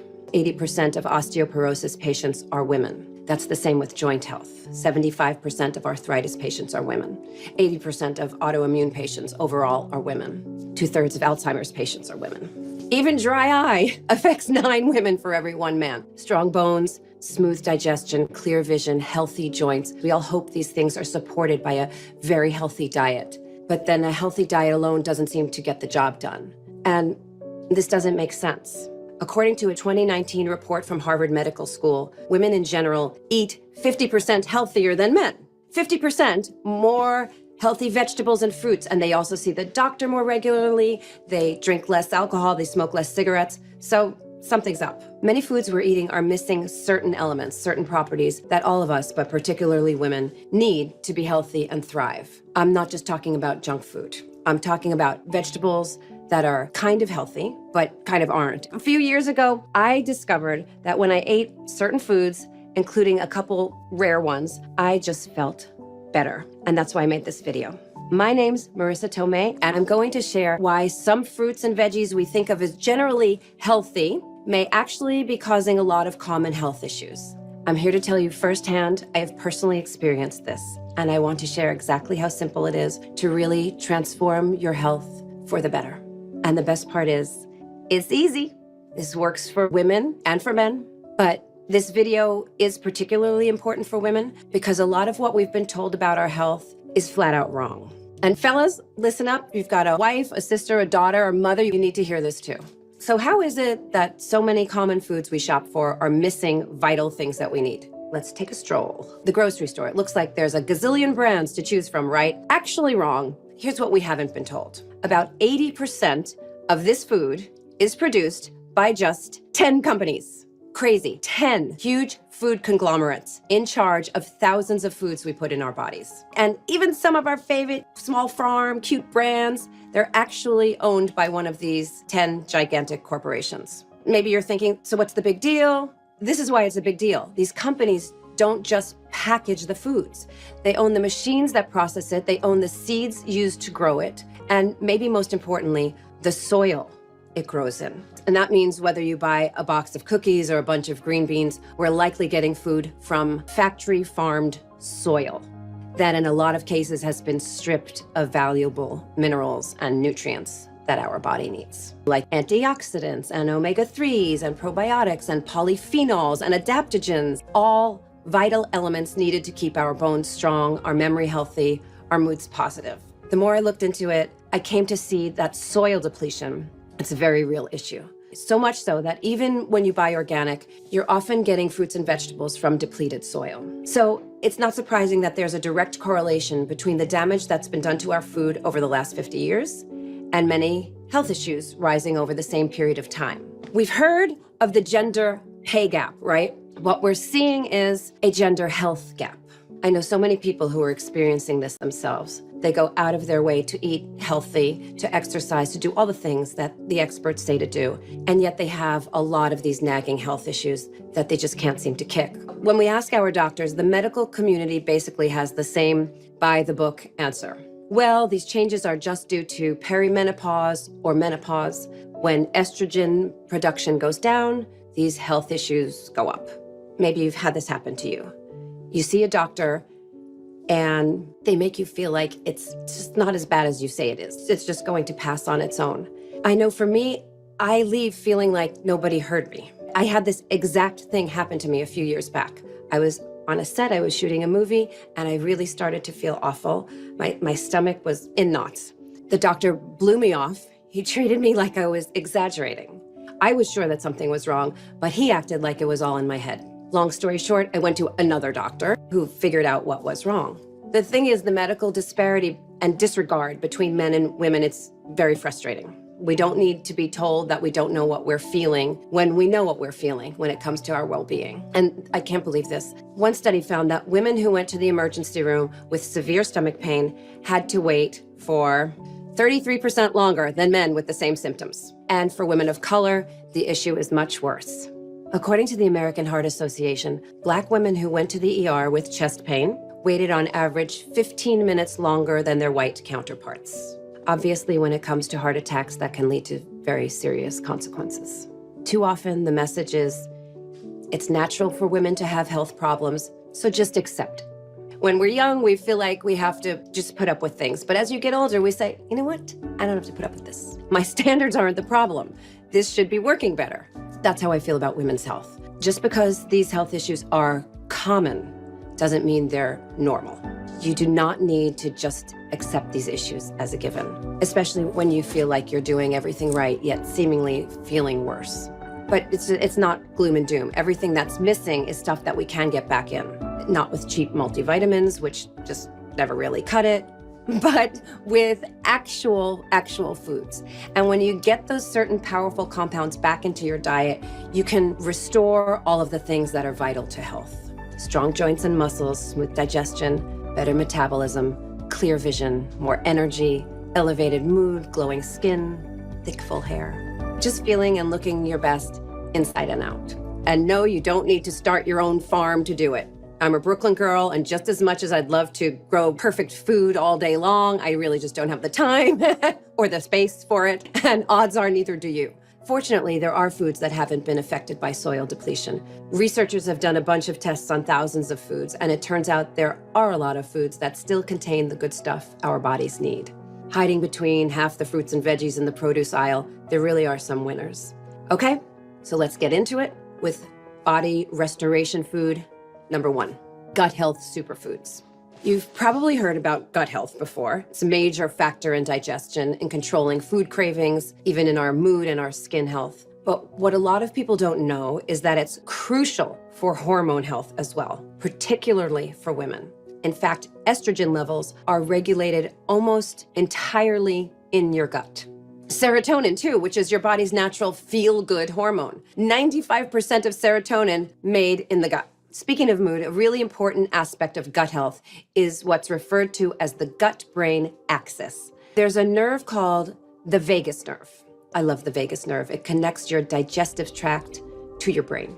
And when your gut health isn't doing well, this nerve triggers the release of stress chemicals in your brain. And this is why people who experience IBS or really any digestive issues, they also tend to develop feelings of stress and anxiousness and even depressive thoughts. It's not just because of the digestive problems in and of themselves. It's because there's a direct connection between your gut health and mental health. And you add it all up and you get that overwhelmed feeling that so many people have dealt with. Again, someone may have told you at some point just to tough it out when you're having like some really rough moods. It's not about trying to have a positive attitude all the time. Of course, that helps. But there is a literal chemical issue going on inside our bodies. There's something that can help, and that would be getting your gut back in balance. When it comes to supporting gut health, the first thing we need to bring back is probiotics, which are the healthy bacteria we need in our digestive tract. These are the good guys that keep our digestion in balance. And for women specifically, there are special probiotics that contribute to healthy hormone levels, including supporting positive moods.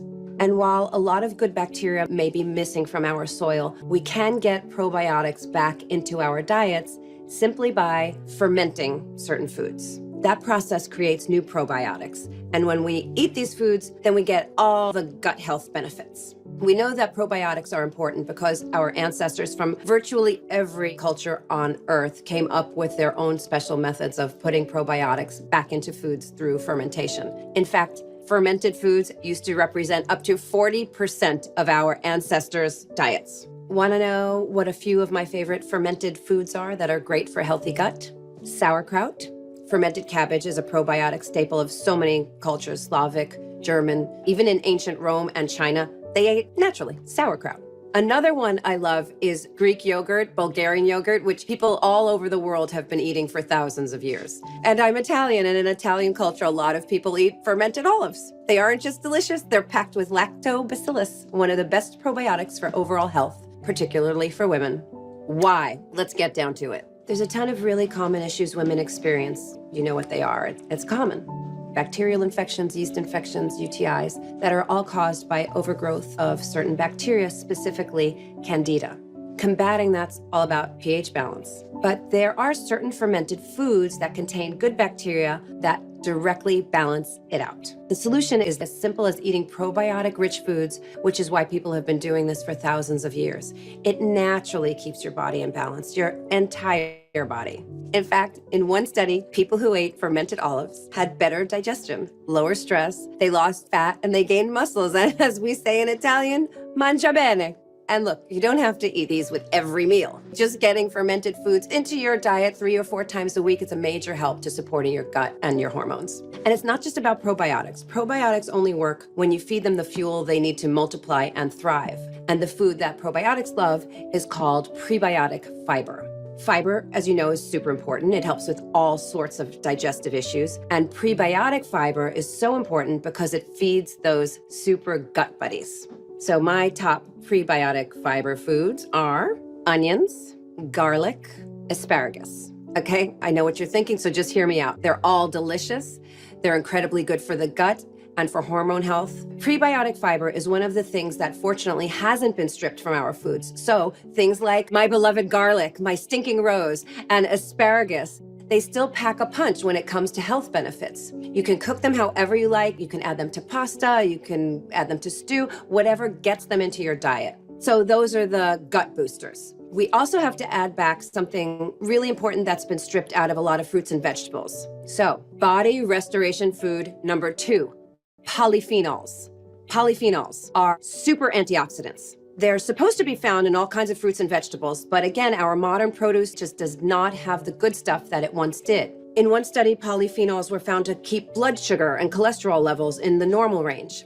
In another study, scientists found that people who ate the highest amount of polyphenol-rich foods may have healthier blood sugar levels. That's something I'm always affected by. Polyphenols can even help people with memory and brain function. And you know what? If you can spell polyphenols, your memory or brain function, they're still pretty good. Polyphenols are also naturally beneficial to gut health. They play a crucial role in fighting things like bloating, occasional constipation, other forms of digestive discomfort. And study after study shows eating more polyphenols can help people lose weight. So when we go shopping for produce, we need to be 100% sure to pick things that pack a major amount of polyphenols so we're always getting what we need. Okay, so how do you tell which fruits and veggies still have their polyphenols and weren't ruined by soil depletion? You're going to laugh because you can literally see the polyphenol-rich foods simply by looking. Here's the rule of thumb. Darker equals better. That's right. Polyphenols actually change the color of fruits and vegetables. And the colors you want to look for are red, purple, dark green. Usually the darker and more colorful, that's better. I go for blackberries. I go for tart cherries, especially blueberries.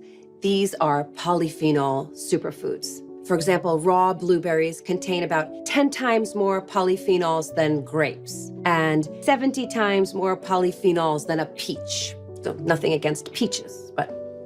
So this is stuff nobody really tells us. It's a simple thing, like reaching for dark berries instead of a peach. It could help you have more energy, better metabolism, brighter skin, healthier heart. By the way, the same rule goes for vegetables. So romaine lettuce isn't really bad for you. It's great to have fiber, but those light green leaves, it means it doesn't have as much nutritional power as darker options like spinach or like kale.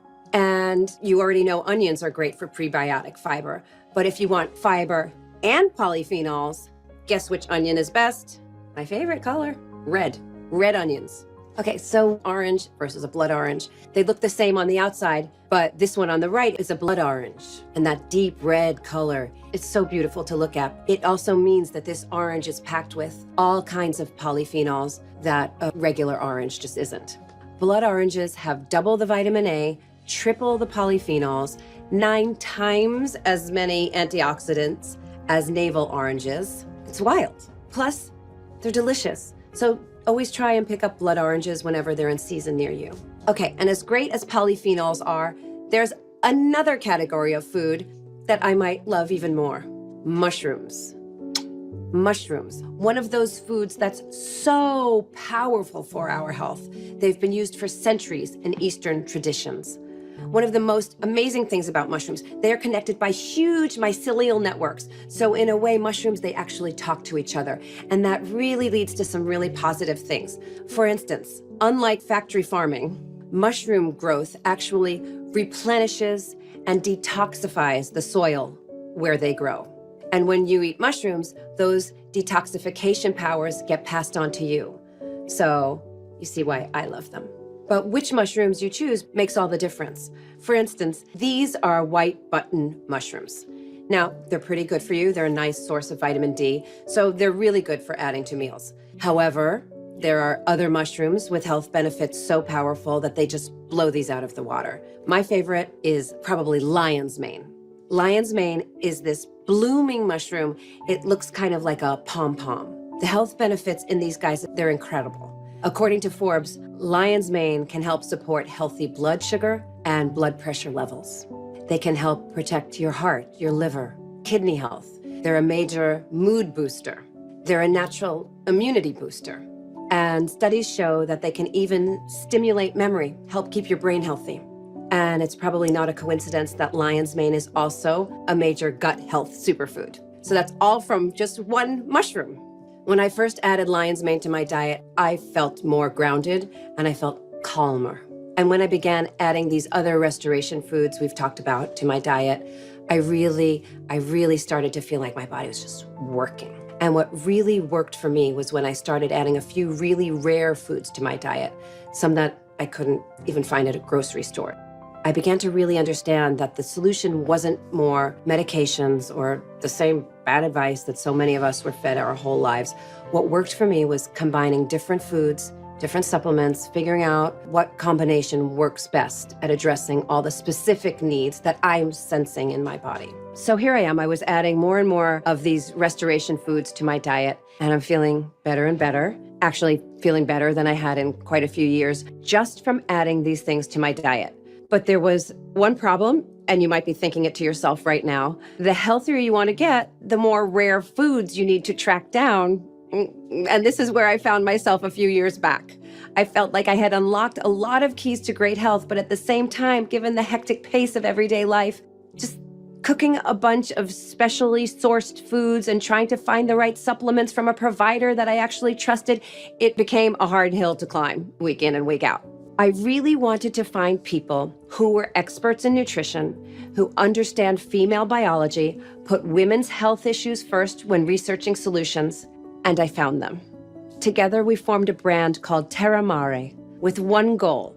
We wanted to combine all of these amazing restoration foods that I love, but find them from really pure, trusted sources. Make it easy to access. I'll tell you guys, it sounds simple, but it really took some time.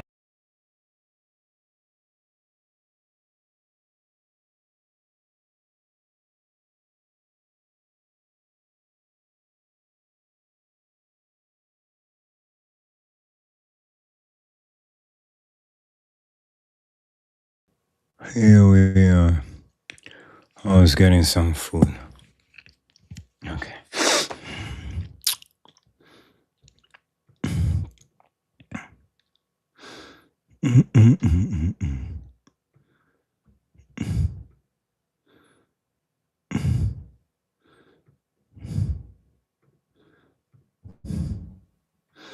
All right, this is where we were at. And before we get into this, I'm only gonna play a little bit because I'm hungry. So.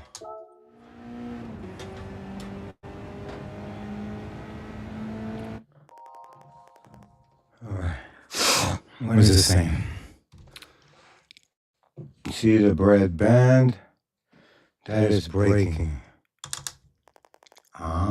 It shows you where you need to break hard. Okay. Be sure to break as soon as. Cut.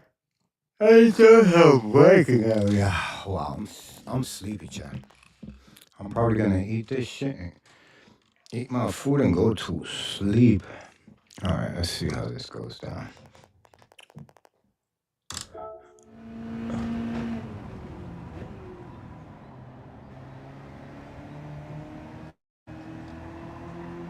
Oh, they mean so I don't eat the wall. That's what they're trying to tell me. Copy.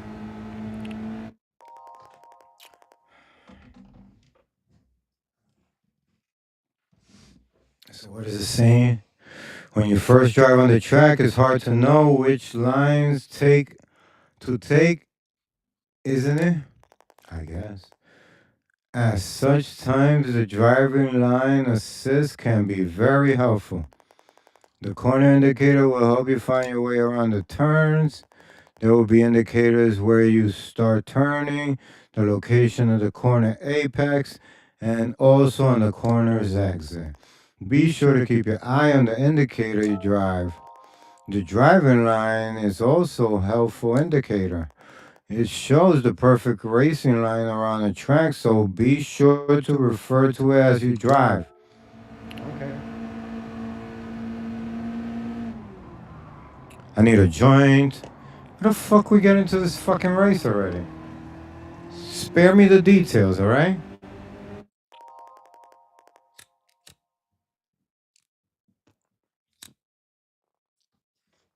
Is there a way to skip this bullshit? Okay, guy.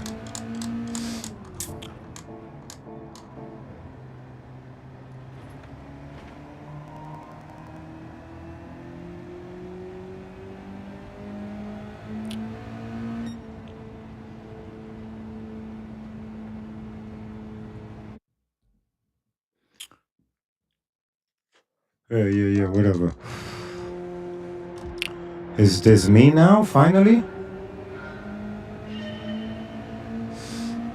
Alright, this is me.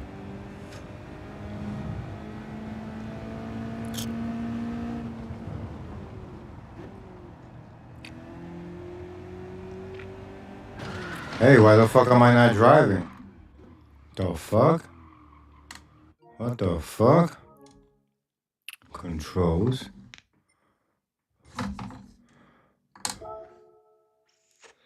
How do I switch this to steering wheel? Sons of bitches. I don't need none of this shit.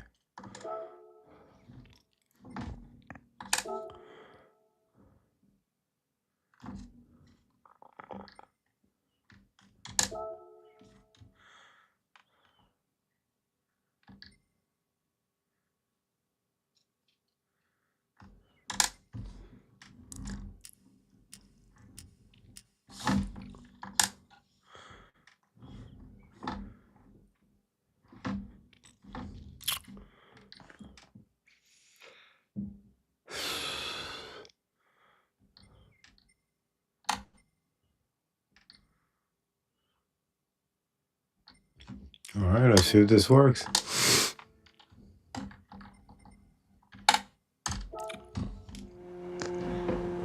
It wasn't working.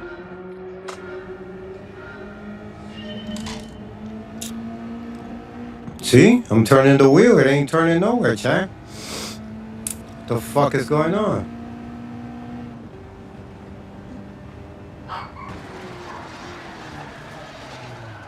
I don't think this shit is reading this shit. Let me see. Maybe there's a tutorial for this bullshit?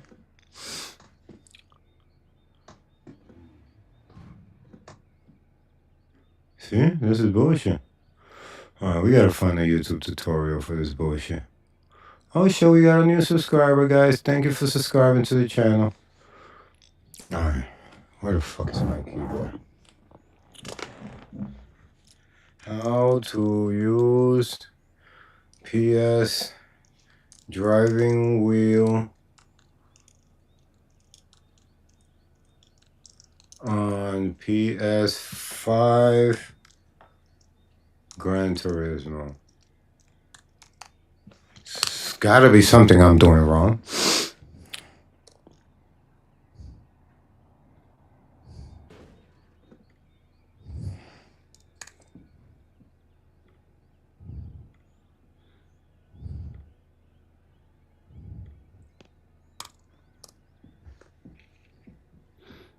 Alright, here we go.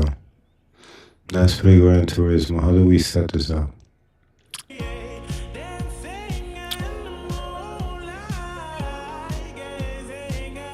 Forget about that. I need somebody who's gonna show me how to set this up. How to use the wheel and pedal in Gran Turismo. Thank you, sir. That's exactly what we're looking for. Today I'm going to be reviewing the brand new Raineo X3 Pros, which launched today. These are dual lens displays. Have you ever wanted to drive in Gran Turismo on a wheel and pedals but you don't know where to start? Don't worry, this is the basic guide to using a wheel or on one of these. It's a controller and there are some downsides driving with a controller. Now I race at the highest level in Gran Turismo online. I race in real life as well. That's not important. I just want to let you know that there are great advantages to driving with a wheel, some drawbacks driving on a controller. So let me explain what they are. We'll go here to a random track. We'll go to the Red Bull Ring and we'll just do an absolutely random race here against the Sophia. Why not? So here we go. And I'm going to put my controller up here so you can see what I'm doing. You can see my inputs. So firstly, the movements that you get on the thumbstick are not as granular as you get on the steering wheel. You often have to wait for the last moment until the car really rotates. It's very difficult to delicately pitch the car on the brakes and get some subtle rotation. So you can see here, I'm making what are quite jerky movements on the straight. It's unbalancing the car. If I do that going into the corner, the car's going to be unbalanced. It's only like here, there we go.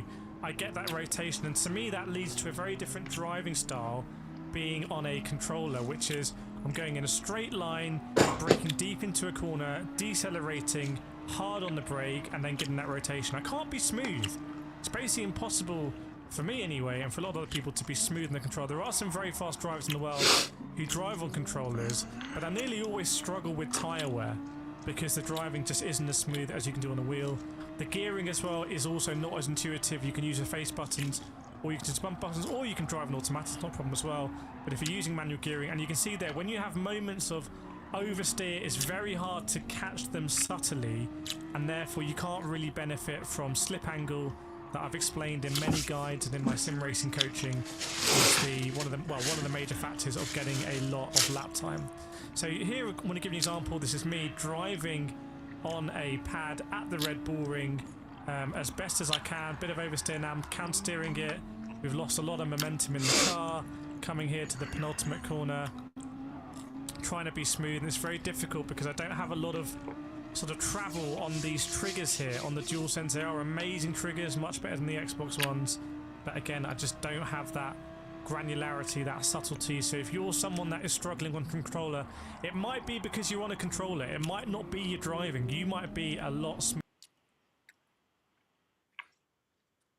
Show you how you use a wheel and pedals. I'm just going to imagine that you've just bought one or you're about to buy one and you have no idea how it works. So here I'm using the Logitech G Pro wheel, and I'm actually going to take off the wheel here and show you. And by the way, this video is sponsored by Logitech, so big thanks to Logitech for sponsoring this video, and they make, obviously, I mean, some of the best wheels you can get. This is the best direct drive steering wheel that I own, and I have quite a few. It's just absolutely solid. They also make the G923. Basically, they do the whole stack. But other wheels are available, but in here I'm going to be talking about Logitech equipment. So here you can go. This is the steering wheel, and I'm going to run through what I do with all the buttons. But this is something that just attaches to the wheelbase. You can see on screen now. So what you need to do is make sure your wheelbase is attached to a solid surface, either by a clamp or bolting it on, but a clamp will work fine. And make sure your pedals are on a flat surface as well, and either pushed up against something or bolted to a rig. I've got lots of videos on how to set all that up. And then we're going to return here to the face of the wheel. So I'm going to show you in Gran Turismo how I have this set up exactly. So we're going to leave this race here, and this is a secret menu that you might not know about. But when you go here to options and you go to controllers,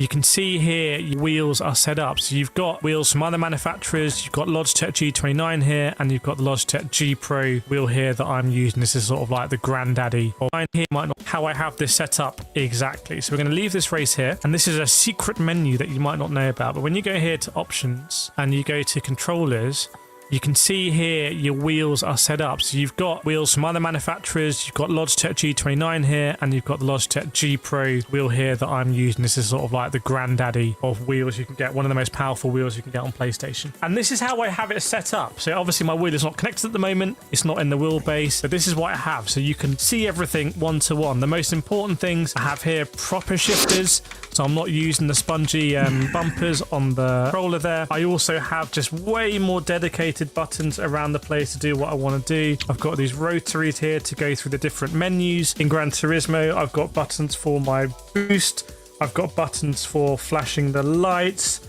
Got obviously my start, stop, take a screenshot, all that usual stuff. But I've basically got buttons way more easily reachable than on a controller, where I might need to take my hands off thumbsticks and whatnot. And I also have my navigation sort of nub here. So you can see exactly how I've got that up on the screen. And now all I'm going to do with Logitech, because it has a quick release system, is I'm going to make sure this is aligned. I'm going to put it in and listen to this. So that quick release is now connected. All I'm going to do is start my wheel. So I press the start stop button. It takes a couple of seconds to load up. It asks me what platform I want: PS5, PS4 or PC. PS5 please. So I just select that. It now makes sure it is centered, and all I do is press the PlayStation button and it just works. Like, this wheel just works. I've been using it for a year, so that is great. And now I'm in the menus and I can do all this stuff on the wheel. Now the other half of this is the pedals. Some people say the pedal you select you might not know about, but when you go here to options and you go to controllers, you can see. Let's just stay right there for a second.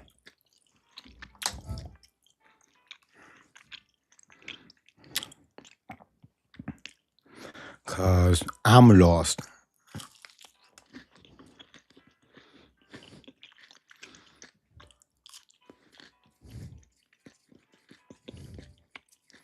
Hope everybody's having a great night. Thank you for tapping in. Thank you for joining the stream.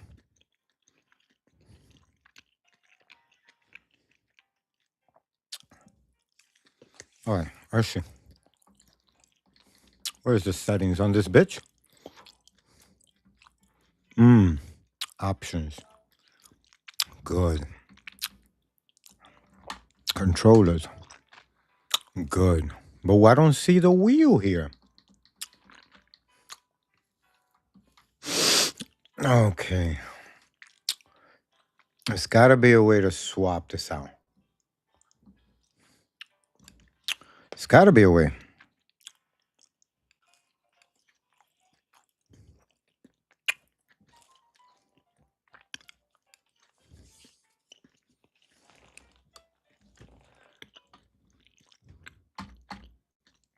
You know what, chat?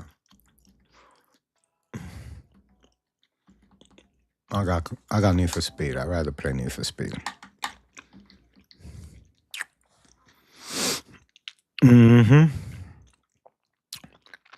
Fuck this dude. He ain't give me no good information. So we're gonna find Need for Speed. Or a car racing game. My first Gran Turismo? What the fuck is that? Well, how come I don't got regular Gran Turismo?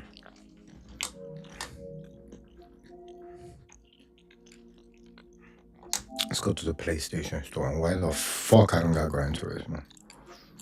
Free to play an airplane game? Oh, that's not bad. I want that.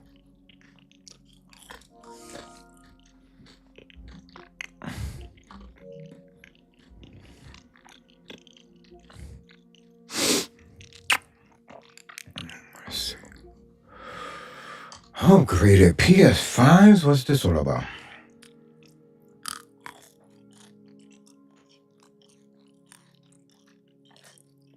They remade some PS4 games.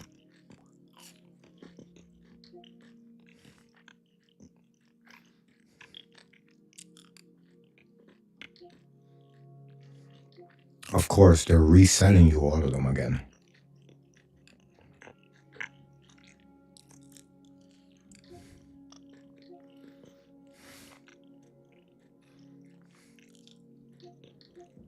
I thought I had a lot of these games.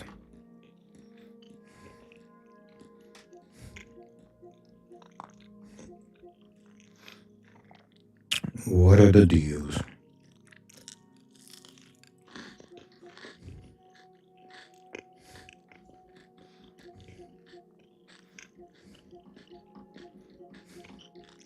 See a lot of new game developers in the business.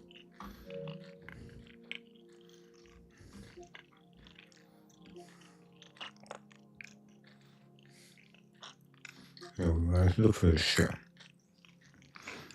My game should be here.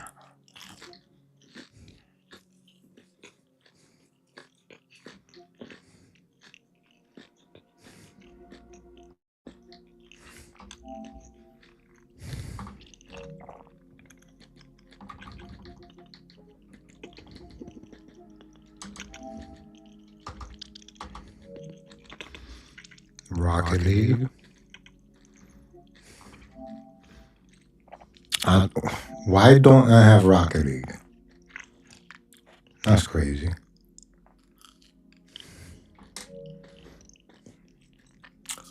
Probably have Need for Speed I don't got either. I see War Thunder's downloaded fast.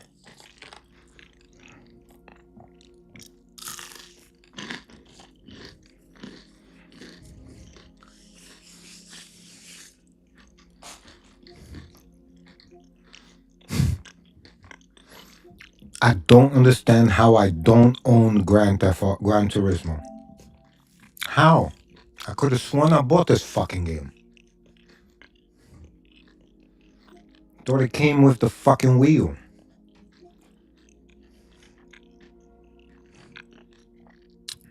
That's bullshit. Can't believe I don't got this game. I'm so upset.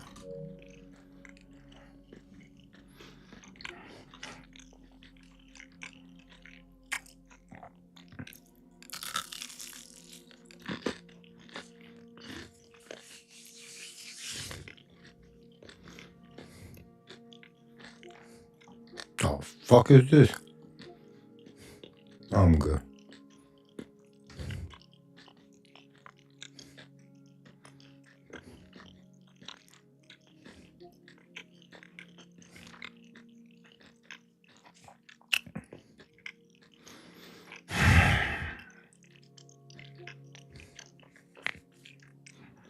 What do I do now? I guess it's Need for Speed, huh?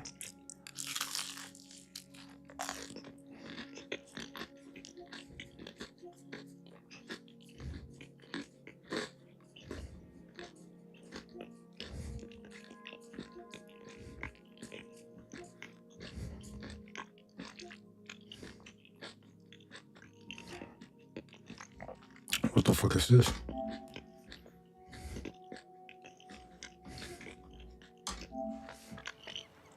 On the island, there's so much to do, so much to see. That is the legend of Grom, mate. Glorious. Burned into me eyes it is. We have to go back. We need to go back, Clancy. Cast off, matey, do not. We must go back. Oh, we must go back. Yes, we need to go back.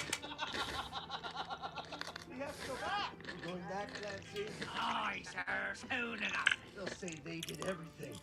Not even close. Dark slides, tattoos, spillways, speed, sky, seabird.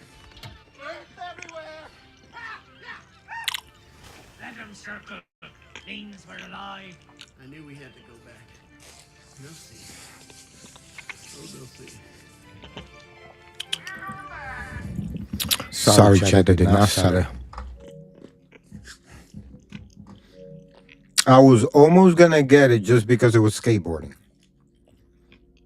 The commercial did not sell it. The fuck is this? Gundam for free? How the fuck is Gundam Suit for free? If this is a card game, I'm gonna be sad.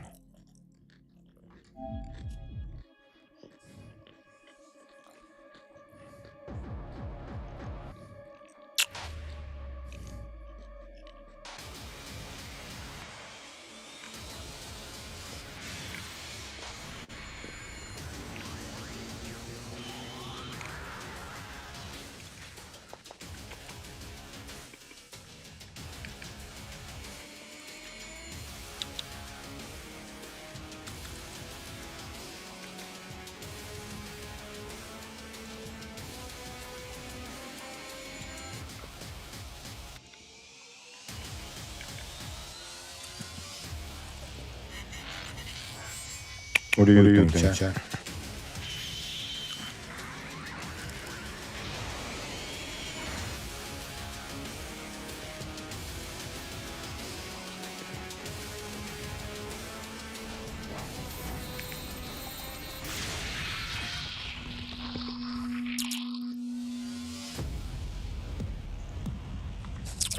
Doesn't have enough. Doesn't have enough for me to download it. It would require word of mouth. The commercial did not sell it.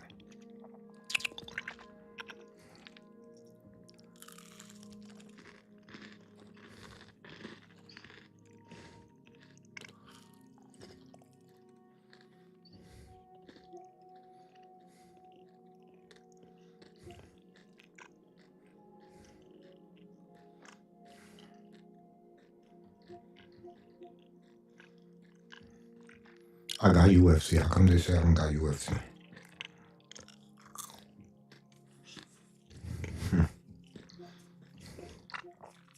We need to go to the games I do have. Alright.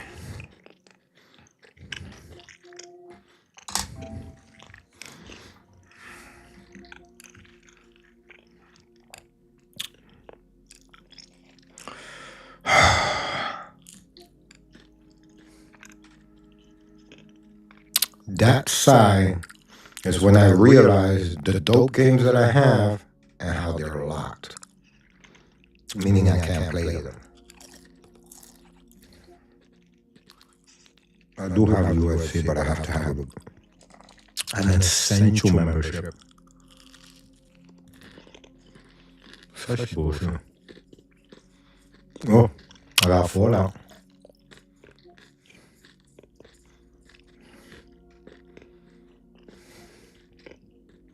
Can't even play Spider-Man. That sucks.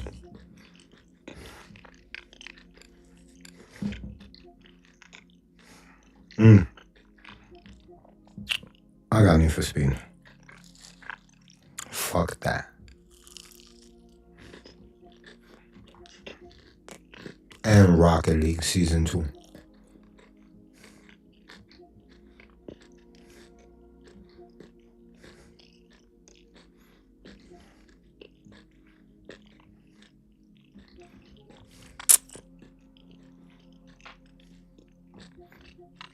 War Thunder. Alright, let's get to what we came for.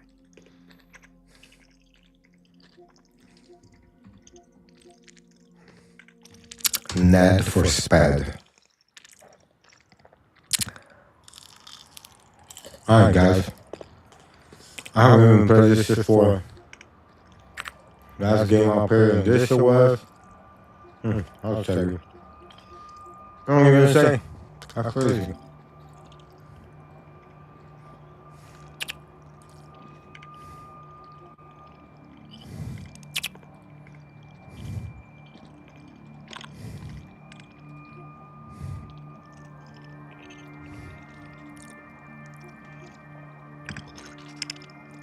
The catch-up pack.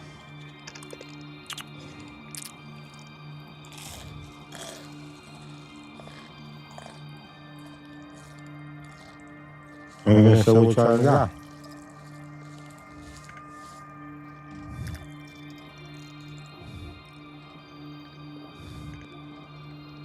Keys to the map.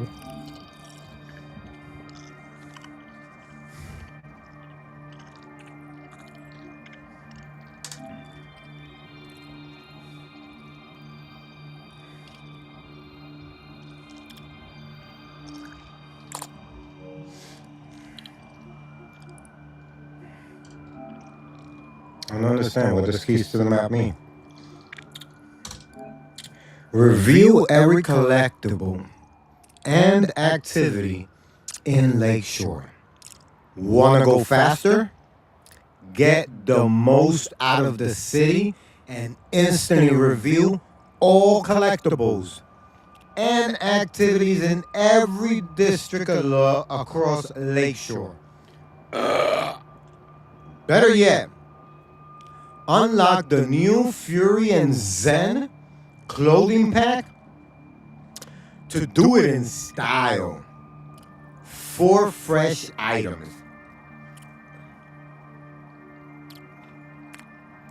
So basically what you're going to be doing is like you're going to be able to see where every collectible is. Maybe we could spend a whole game finding collectibles. Until we get 100% collectibles. I mean, not a bad challenge. I would like to do it.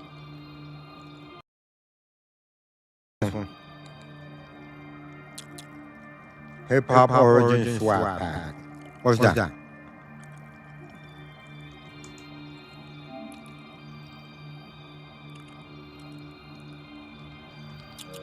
Oh. What do you get with this one? You get the legendary custom Mercedes AMG G63 from 2017. Take the streets in the legendary custom Mercedes AMG G63 and celebrate the origin of hip-hop with the new Hip Hop Origin swag pack. This premium pack contains an incredible range of uniquely designed items, including a clothing pack, Doberman mask, a driving effect, an exclusive horn, and more.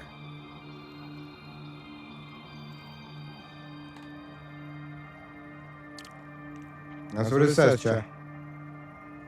I'm just doing it in my commercial voice.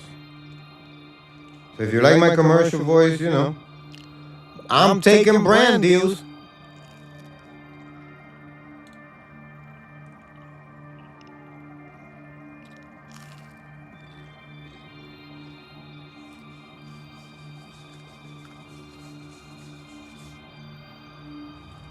That's what no. I don't even like AMGs.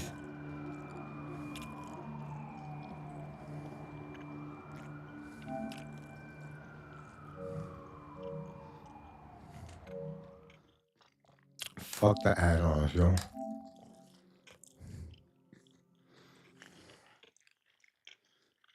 We're gonna do this shit the old-fashioned way. Find everything by ourselves. Let's see where we left off in this game.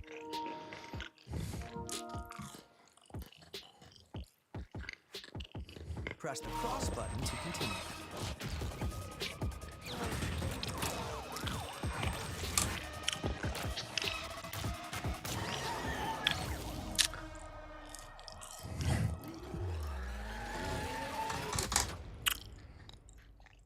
Press the options button to enter the settings screen. Change accessibility options. Push right on the left stick. Press the cross button to go into multiplayer, where you can form a party to chat.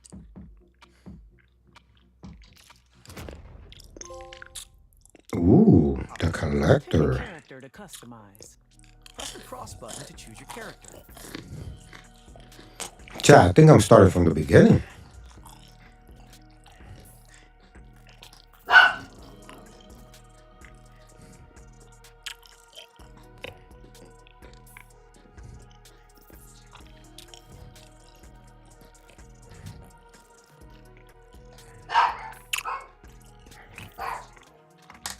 Press the cross button to confirm your choice. Oh, it's a premium character.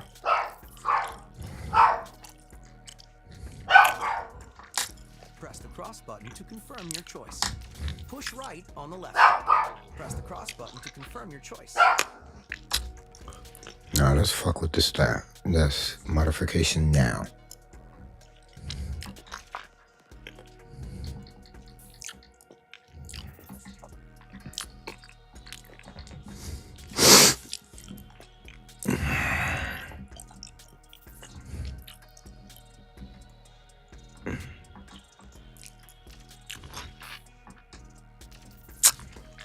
What happened, baby boy?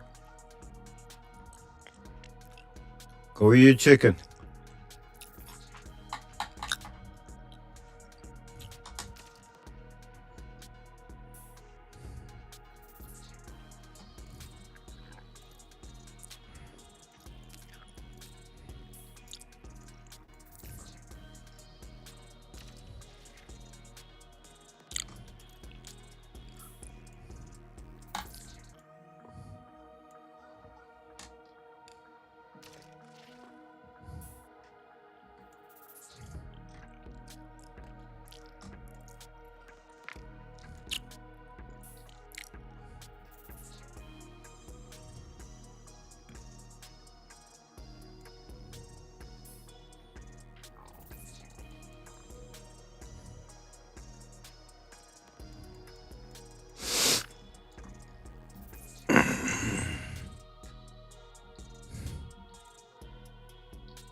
I have $3 million?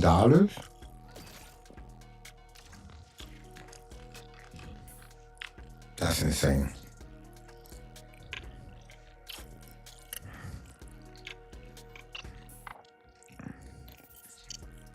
Oh, hell no.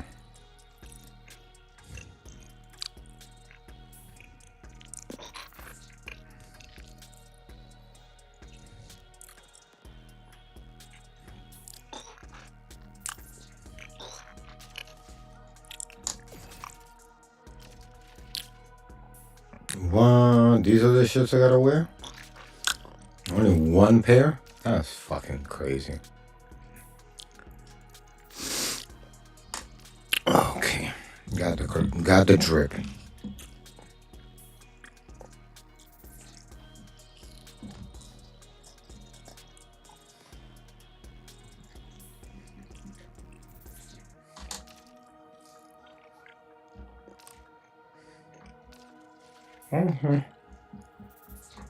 What else?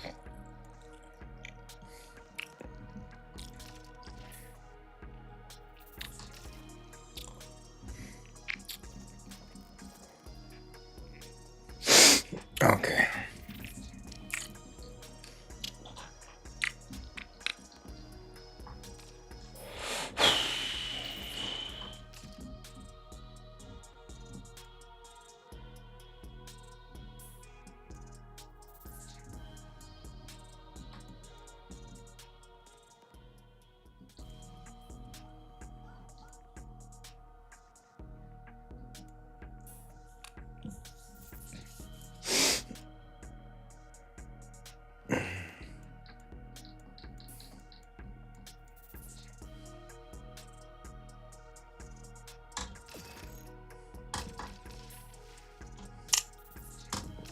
We're done.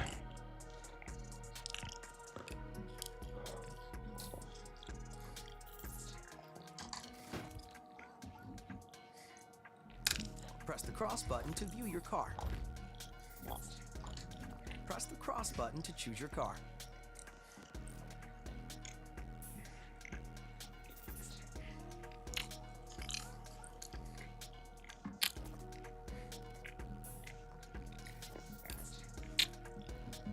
It's a tough one, chat. Which one? I mean, this is a skyline.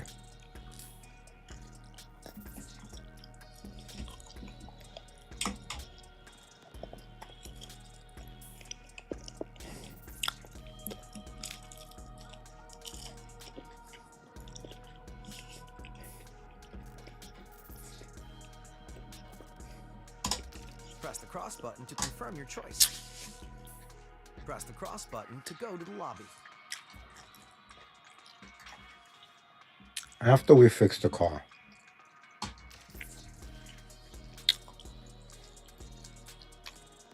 What the fuck is this?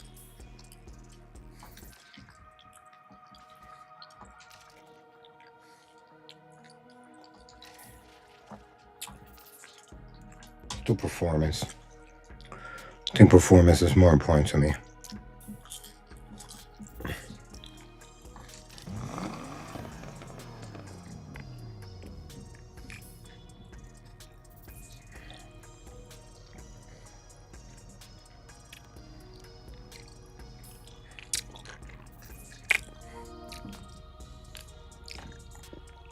I'm ready to play Rocket League. I gotta hook up my car.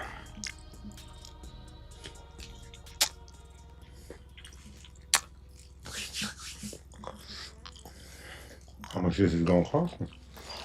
400K? Okay. Just needed to win the next couple of races.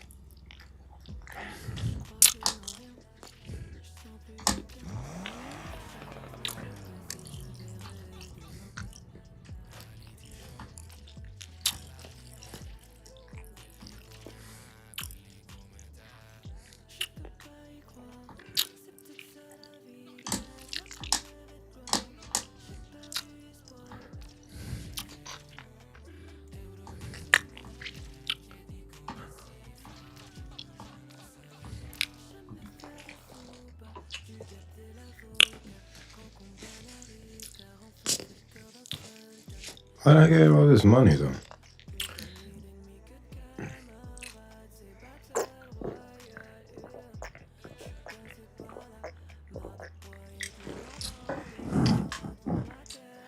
Wow.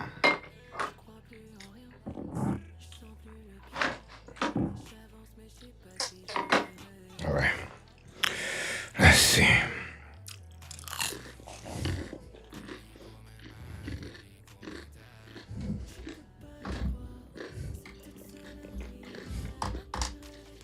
So we got everything.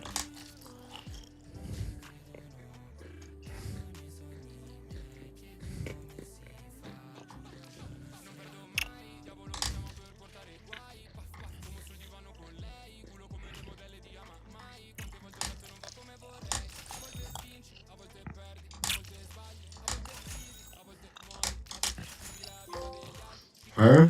Fuck it.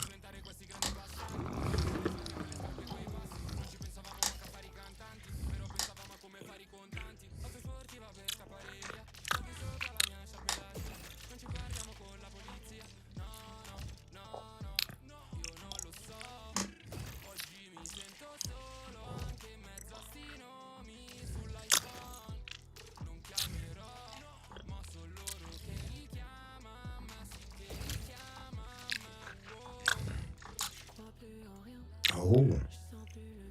Oh. Oh. 220 is the best. Okay, let's see what's next. Ooh. Nothing moved the needle. Did it make it worse or did it? Oh, up there, it did. Alright. Then here.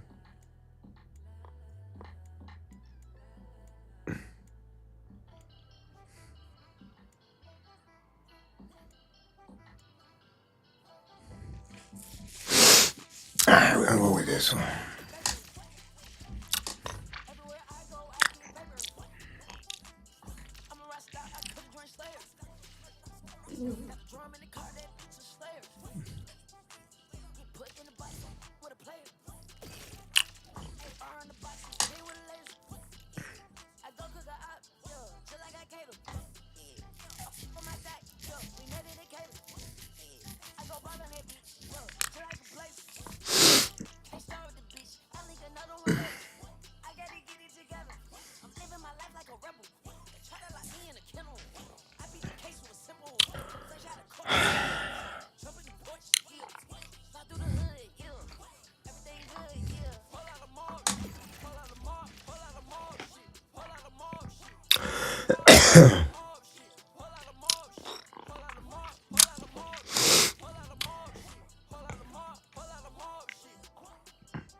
All right.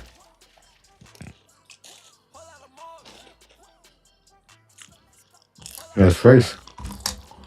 That's what we're waiting for.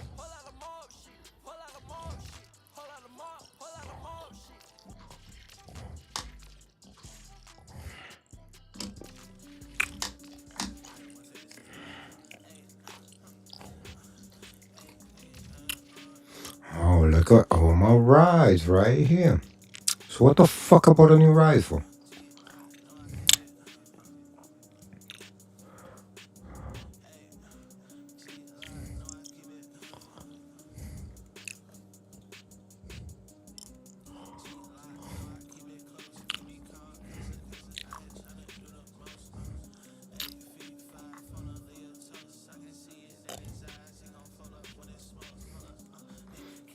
$224 is my fastest car. Is this the one I just made right now? That's crazy. Let's go with it.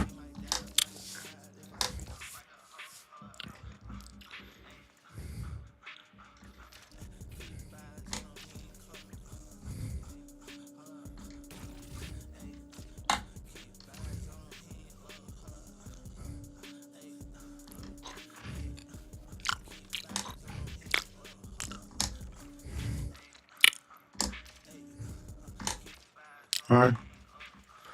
Let's play. Chat is enabled when you are in a party. Hold the touchpad button to form a party.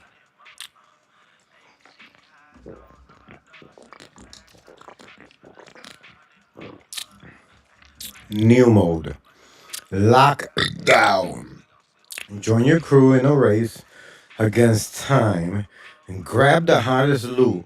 Take down rivals and extract before the lockdown zone consumes Lakeshore. Let me just go to free roam.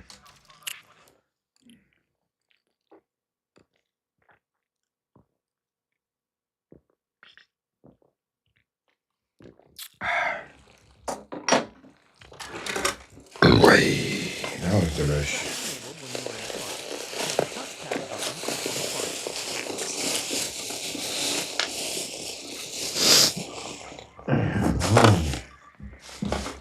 Alright, let's see what we got here.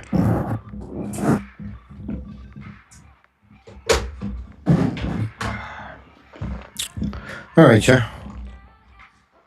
Press X to continue. Maybe we should go here.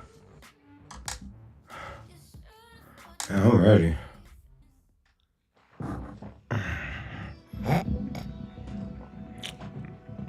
Here we are, chat. Playing Need for Speed.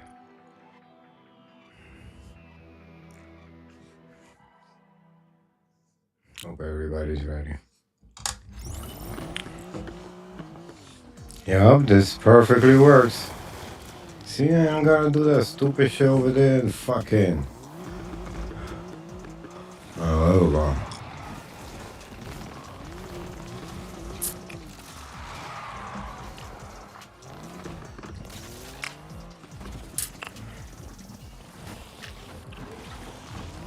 There's a link up. Where is that shit?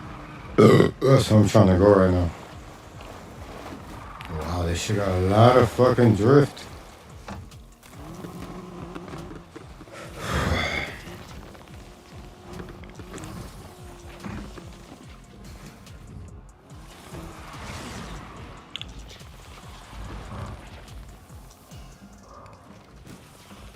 Oh, it's not that easy, trying to tell you.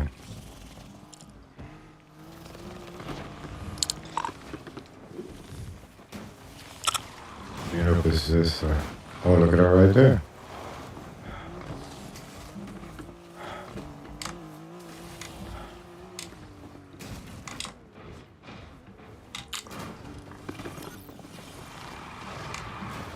Reinforcements are coming.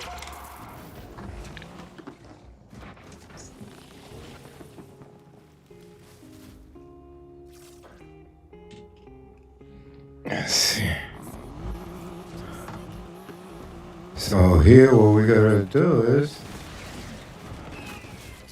not get caught by the cops.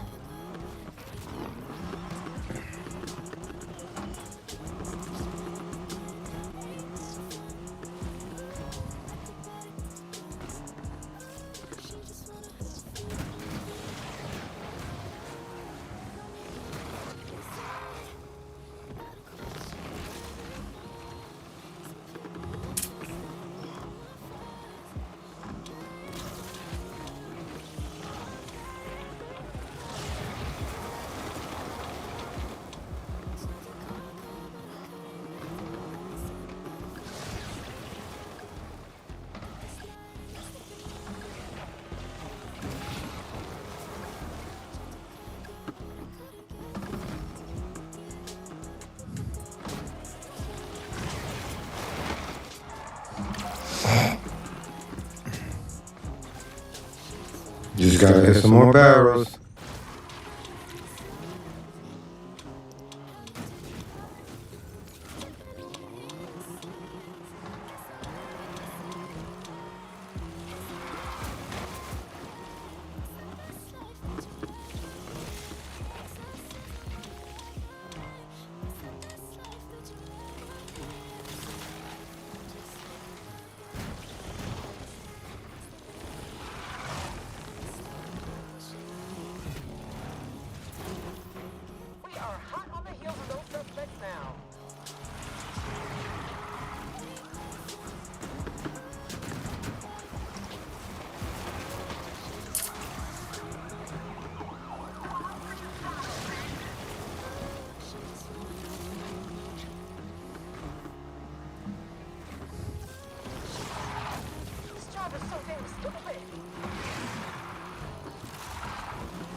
This is dispatch. Suspect last seen at Kennedy Test Track.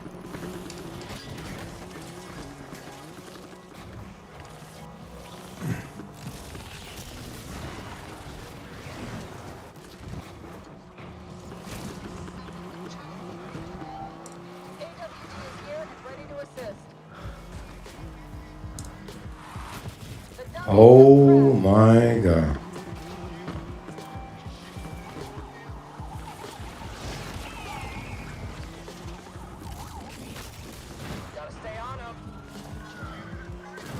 So what do they want us to do? Earn 911 nitrous per player and Porsche special, find a hit, Porsche anniversary emblem.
Okay, try.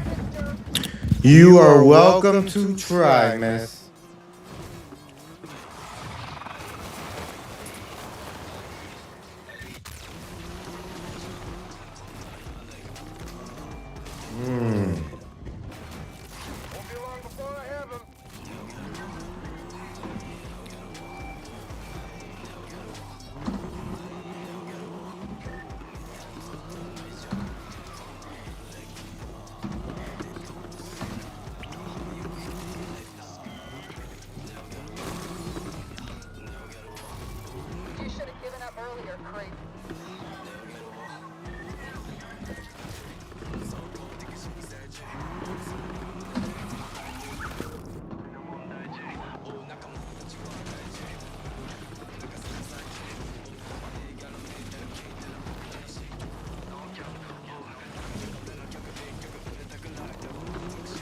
There's no gas station here?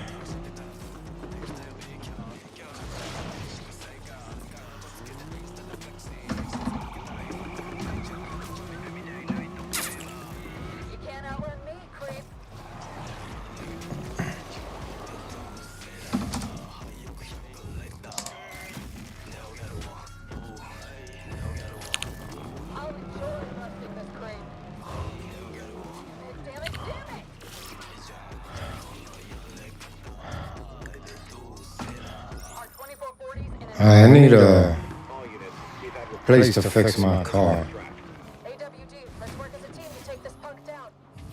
No, I doubt that.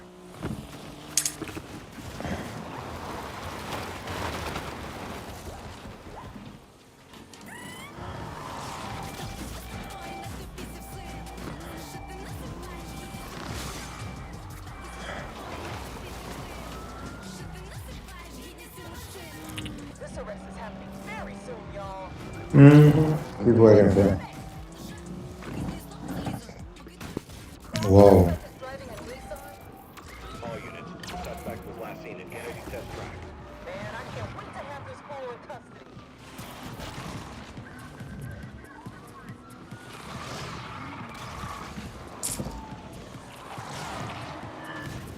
Oh my God.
Out of this chase.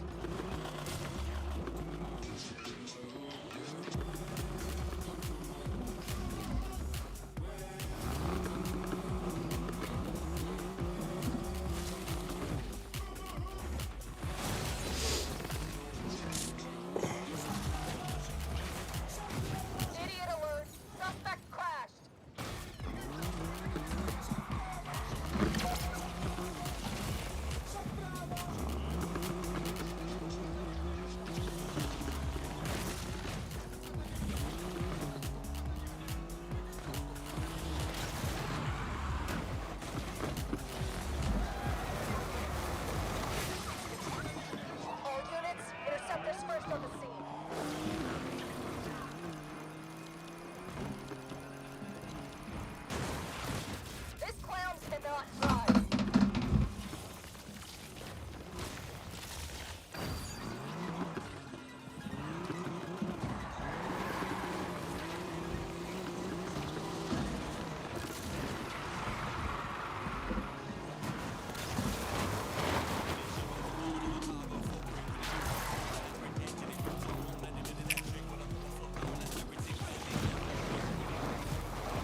dispatch. Suspect last seen at Kennedy Test Track.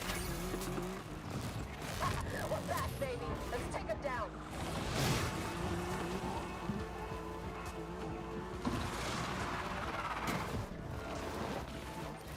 Hey, look! This is dispatch. We lost that suspect somewhere on Kennedy Test Track. Re-engaging. No more mistakes. We got a perp driving dangerously in a Nissan. This is dispatch. Visual on the suspect at Kennedy Test Track.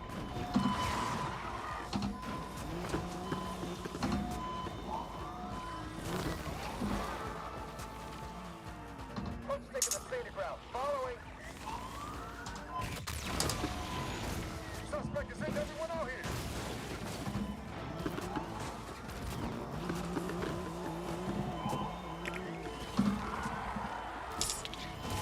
Moron hit trap.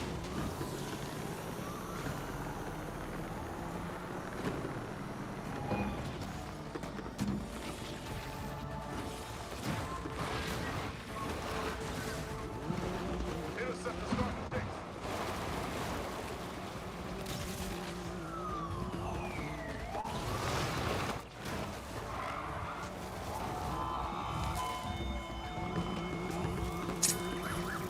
Bringing this one to the precinct real quick.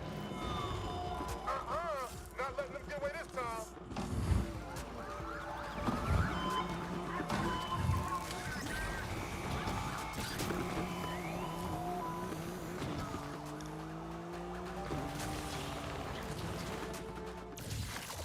You drive it, moron. You don't try to fly it. Patrol just got taken out of the fight. Keep searching. Suspect reacquired. Suspect driving a Nissan. All units. The suspect was last seen at Kennedy Test Track.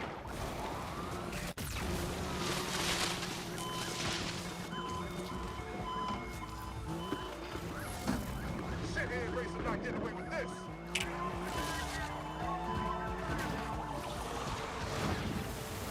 Stay with the suspect. Reinforcements are on the way.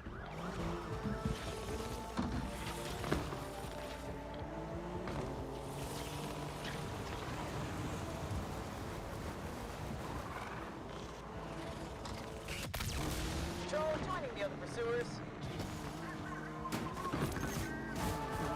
We're ready to call it a day here, Control. This damn perp is getting away from us. Suspect vanished on Kennedy Test Track. I see the suspect again. 2440s and a shiny looking Nissan. This is dispatch. Suspect last seen at Kennedy Test Track. Need to get in front and slow this idiot down. Reinforcements shouldn't be much longer. Come back down to earth, knucklehead. Suspect is all over the place out here. Suspect last seen entering Rose Hill Drive. Butthead racer going down very soon. Oh, man, this fucking really pissing me off.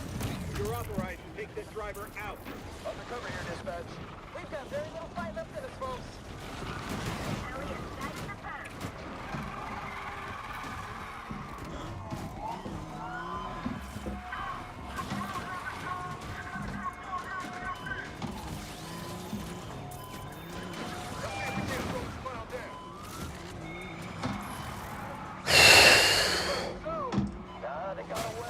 Oh, fuck, my man. You don't see me busy here? Dumbass hit trap. Handles that nothing kind of shit. Won't be long to take him behind bars, shithead. Nah, they got away. Repeat, suspect got away.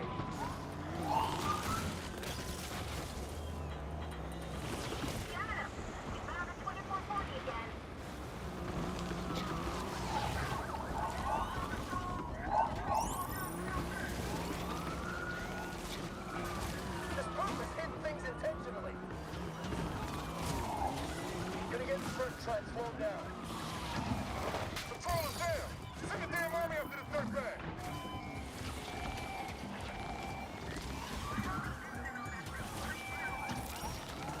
Roadblock deployed.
spike strip up ahead should stop this perp.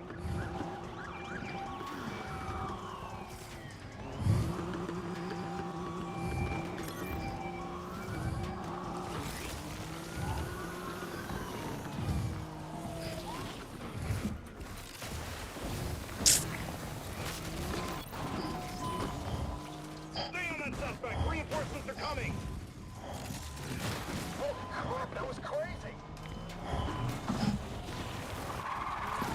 This person did things intentionally.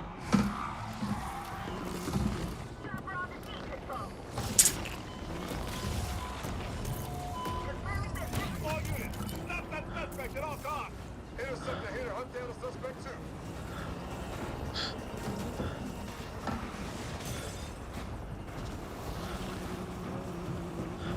Guess we're taking the scenic route. We're joining the chase, team.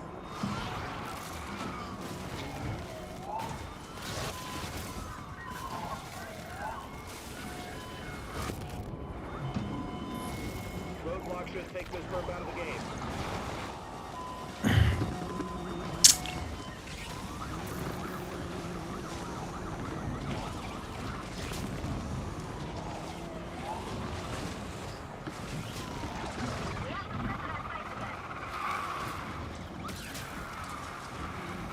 Not sure how much longer we can follow.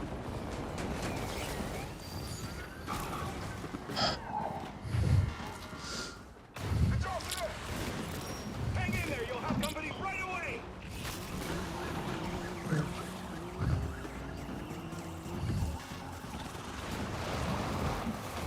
All units, we have a visual on the perp entering dew point view.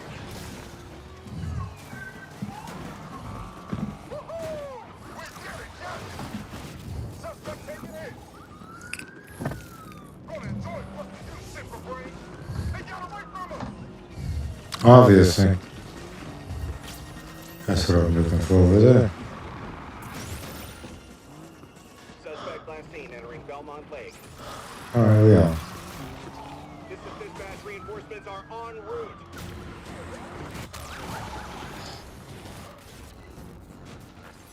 Fuck. We're not gonna last long like this.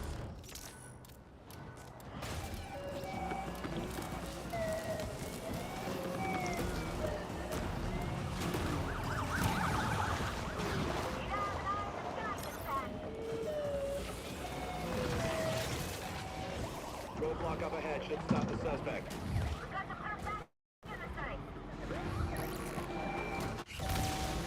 Can't hold out much longer. Suspect is one city driver. Be advised, suspect entering dew point view.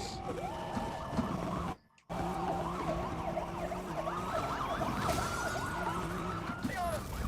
Not fast as the rest up. They're gonna destroy the damn thing.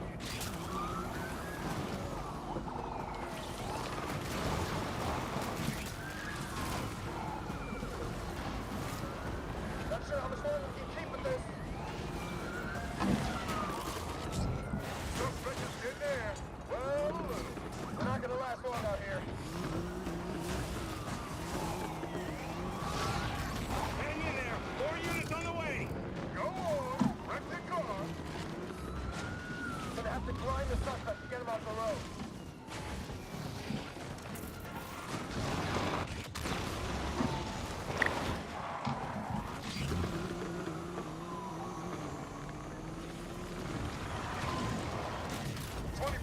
is all over the place. Streets are safer with you off them, asshole.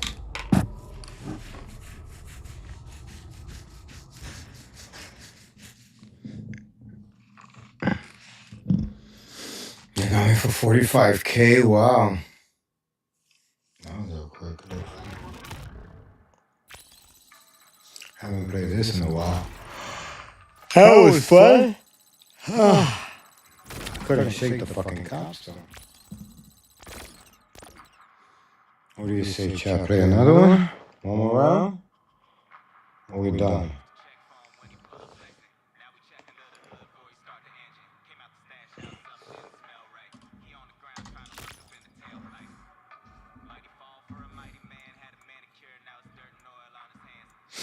What do I want to try?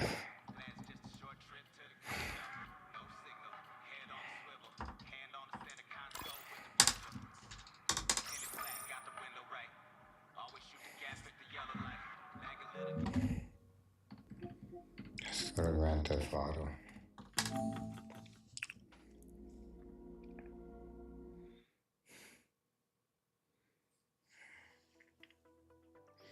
I am so sleepy, chat. I think I need to go to sleep.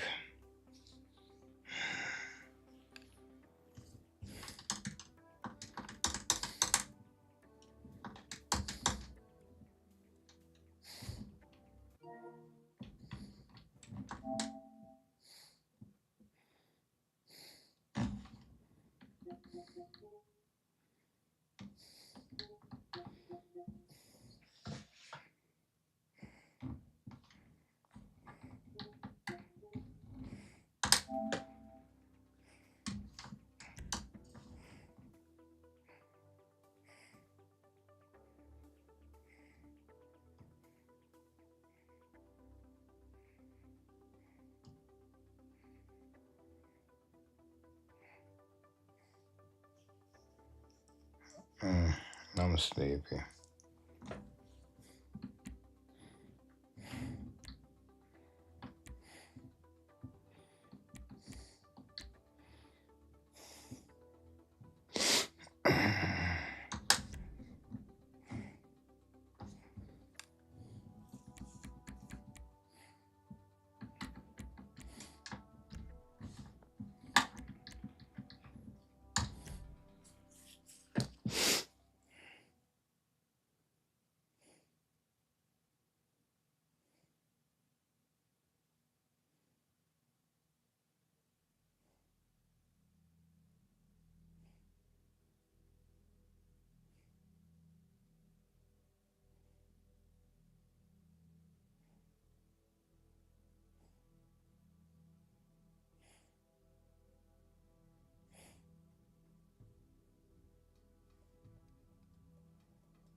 That's fucked up.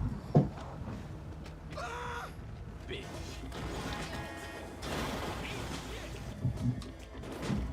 I'm gonna knock your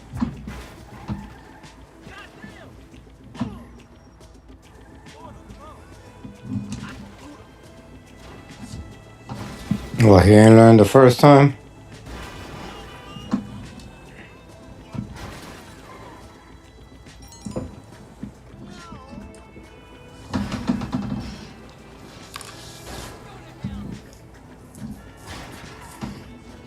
Is there a sensitivity on this wheel? I need to change that shit.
Disposición 208 que quiere legalizar la cocaína para uso médico. ¿Cómo ven?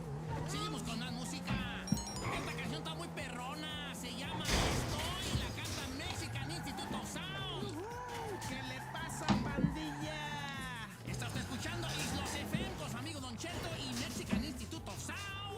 Más música en Islos FM.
You know I wouldn't ask unless I needed it.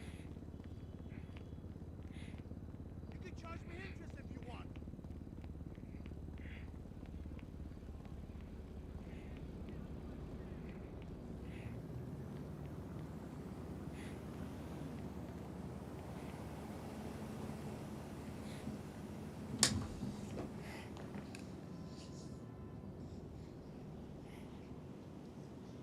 I'm a sleepy child. I'm about to go to sleep.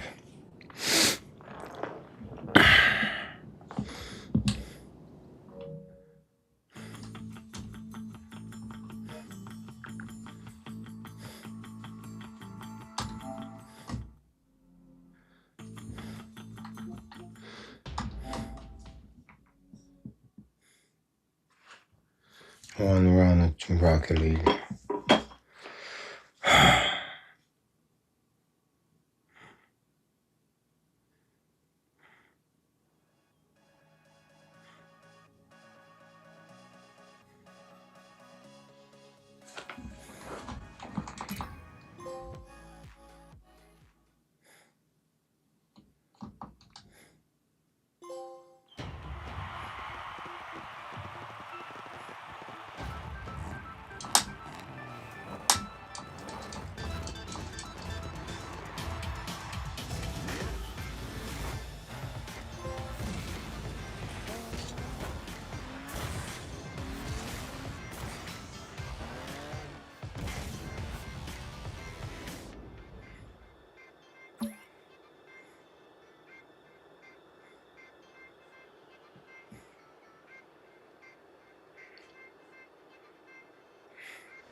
Sabertooth Doom.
Because we let that fucking score through.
My bad, chat. I'm sleepy. Oh my god, it's 6:50 in the morning. Shit, I need to go to sleep. Nobody's playing anyway. Let's just play one quick game. Oh man, I was knocked out. I thought I was in my bed. I couldn't swear I was sleeping in my bed, chat. And I opened up my eyes and I'm still sitting here.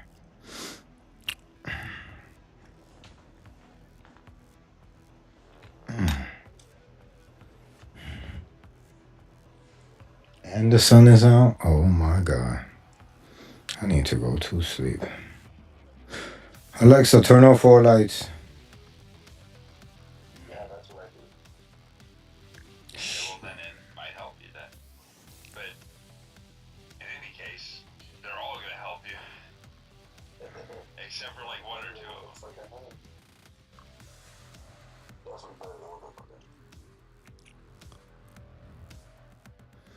Alright, ladies and gentlemen, we are live on Twitch. Feel free to go and subscribe.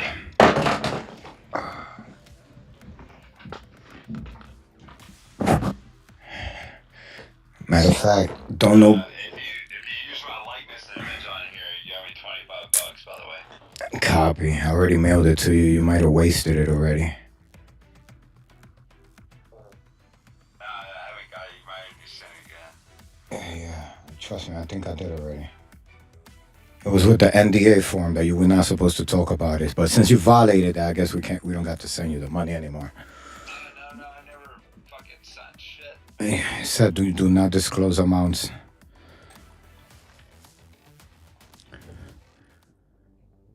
But it's okay.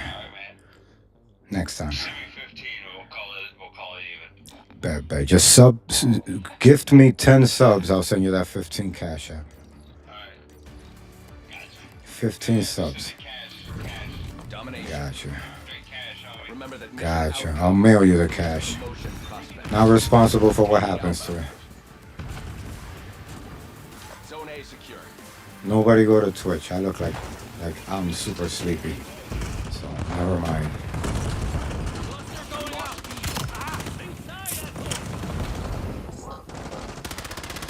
Catching bodies, but I'm mad sleepy. Bravo capture underway.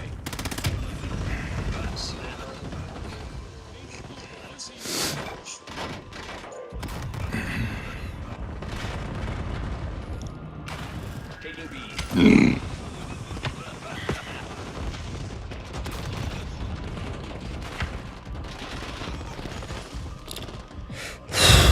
I don't think this gun is doing justice. I think I must have grabbed my rubber bullets.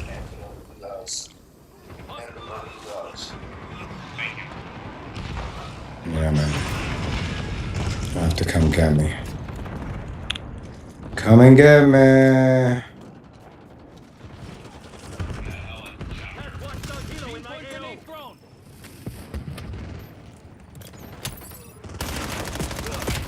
Nah, this is my spot, shorty. Chill out. Locking down Bravo. Submitting care package drop request. Securing B.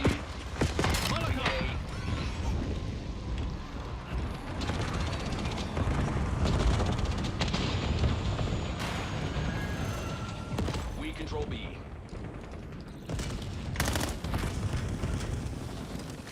Watch your target out. Setting up sentry. Hostile site coming in. Whatever marking care package TZ.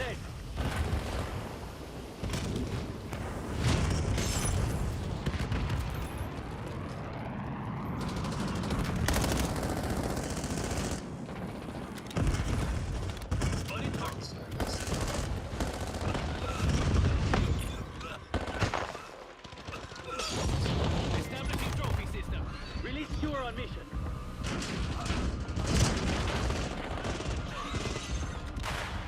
Using rocket launcher.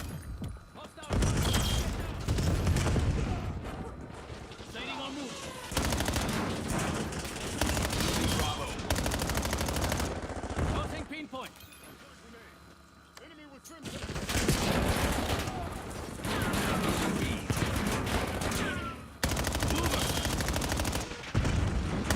Hostile incendiary.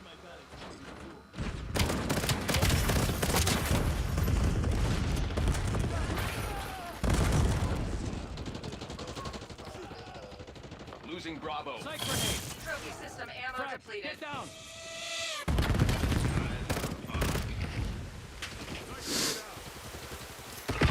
Come on, I need your gun, buddy. The lead. Widen the gap. Ran out of bullets. Thermal grenade thrown. Using pinpoint.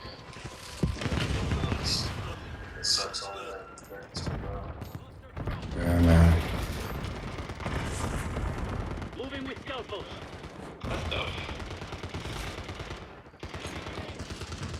Is there a way to reverse that faster? Fast hands. Is that like a perk that I have to unlock? Yeah, it's a Losing B. perk. It's number 2 green perk.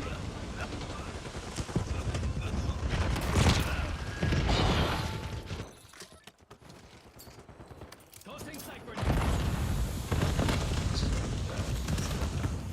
Hostile LDDR drop detected. Psych grenade. Securing C. Severity requesting LDBR strike. Losing Bravo. Severity requesting UAV overflight. Enemy UAV detected. Motherfucker. Submitting care They're package behind drop our request. chest. Somewhere. Track. Get down. Dropping 0 day.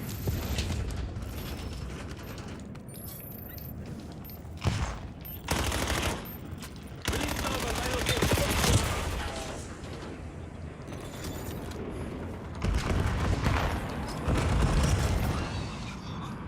Hostile UAV attached above.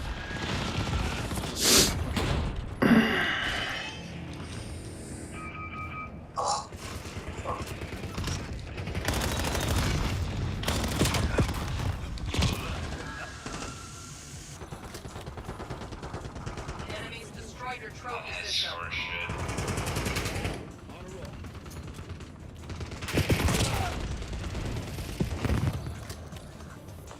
skewer inbound.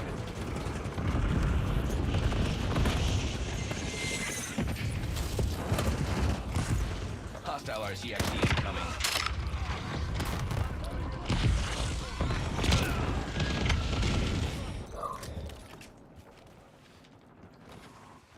Hostile care package above. Losing B.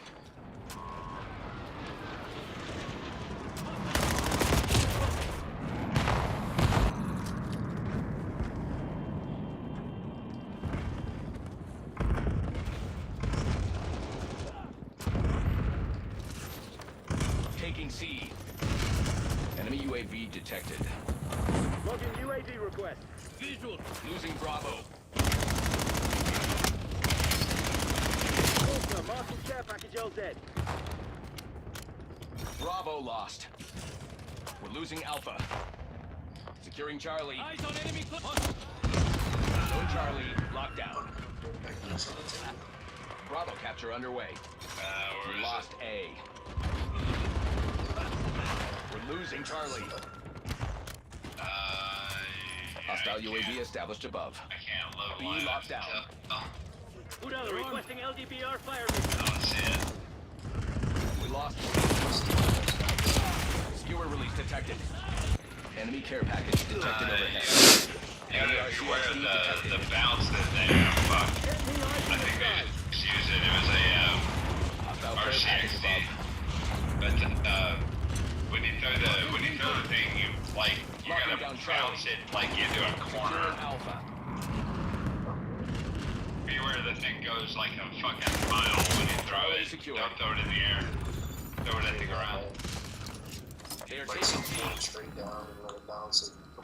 Not straight down, but I mean, the more you throw it, the more you get a grasp on how enemy Hellstorm launch detected in your AO. handles. But don't throw it above your eye line. I guess.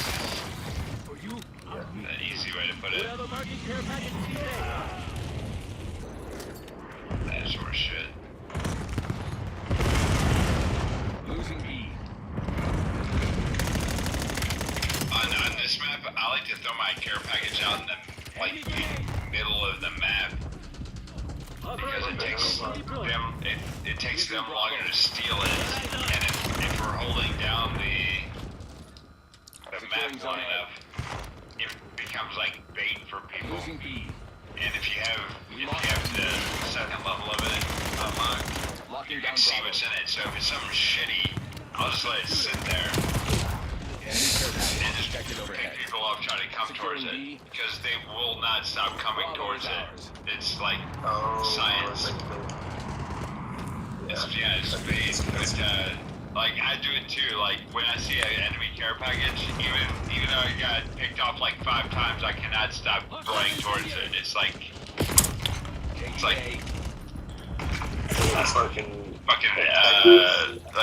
like instinctual. It's like instinctual somehow.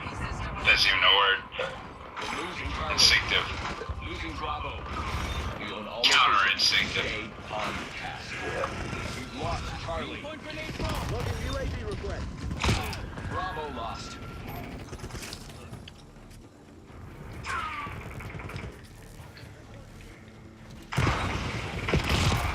Enemy UAV detected. Detecting care package request. Hostile skewer inbound. Using beam point.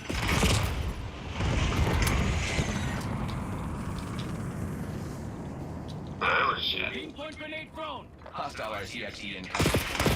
Taking B. Authorizing CUAV mission. Bravo capture underway. Using beam point. Bravo zone secure. Locating care package drop request. Establishing safety current. Incoming napalm strike detected in your AO.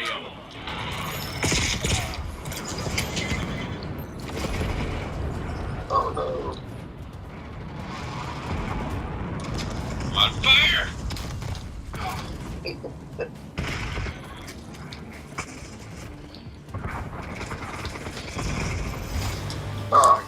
Victory. That was wild. That was wild, given that I was falling asleep half the time. Still killed 18 people.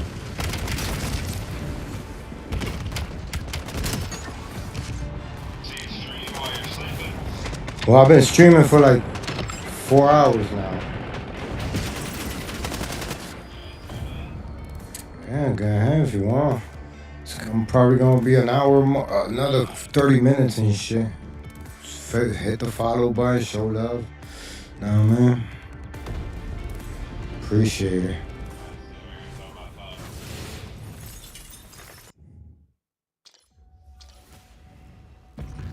This is what we do.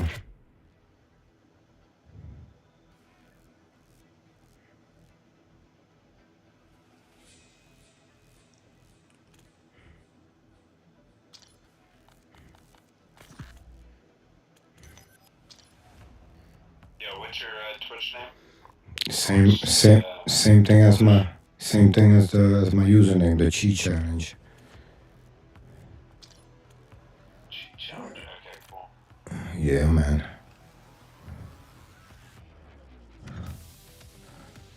Almost got week 5 done. And week 4. I gotta put in the work on week 4. I need some pistol kills.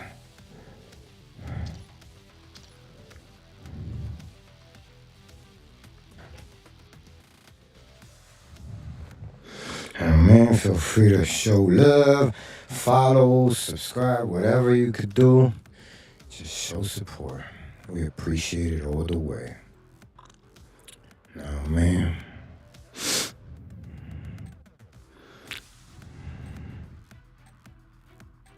We do gaming, we do reaction, we do all that shit.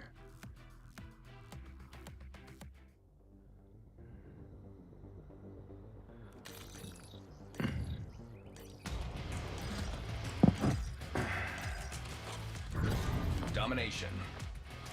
Secure the objective. Securing Zone A. We lock down A.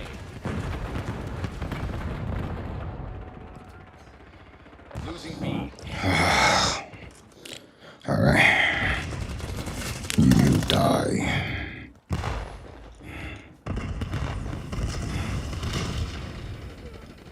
Taking B. Enemies down.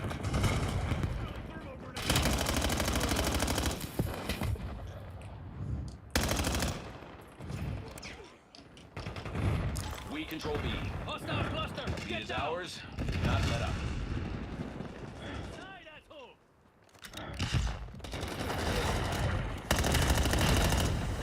Securing C. Losing Bravo. Counted. Taking C. Losing A.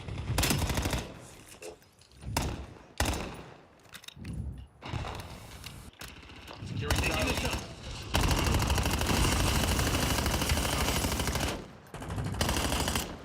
Son of a bitch. We're losing Alpha. Enemy marks me shooting. Eyes on enemy cluster grenade.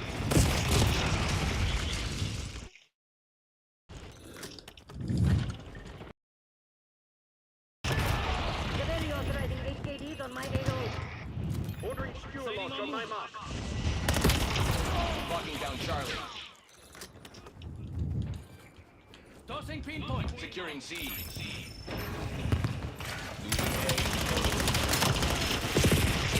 All locations under guild control. Keep it that way. We're losing Alpha.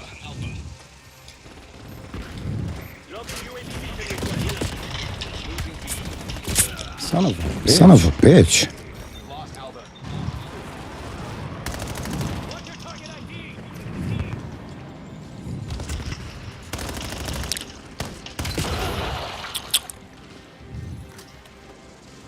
Losing Bravo. Richard is submitting Hellstorm request. Losing B. Requesting LDBR on my mark. How? Through a grenade.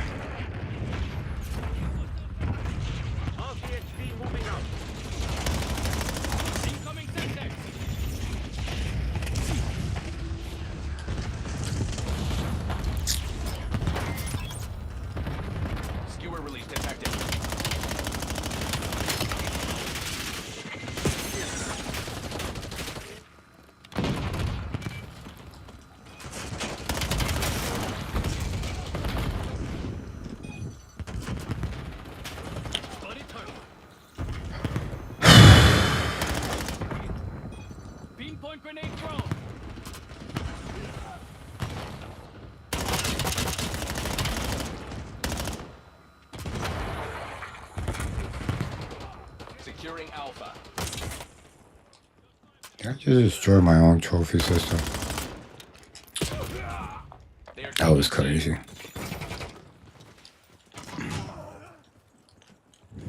We lost Richtofen activating. RCS. Motherfucker. Taking A. Losing Bravo. Zone Alpha captured.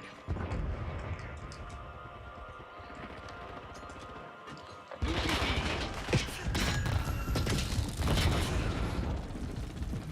Enemy requesting LDPR strike.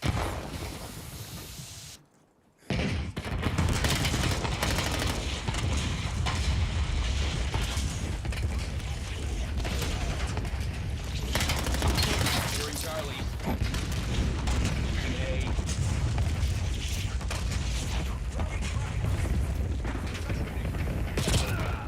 We lost A. That was fair.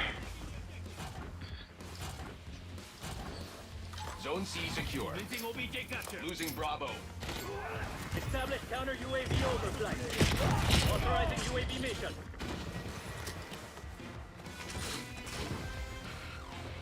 We lost B. Thermal grenade thrown.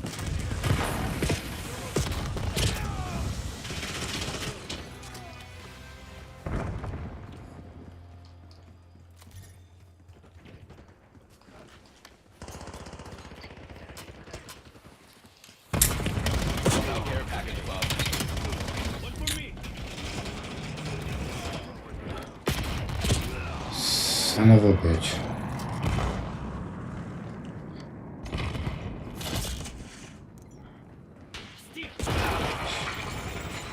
I don't believe that. Inbound. Locking down Bravo.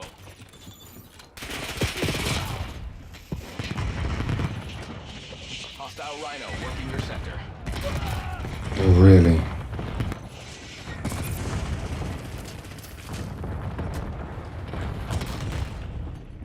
Hostile UAV established above. Enemy care package detected overhead.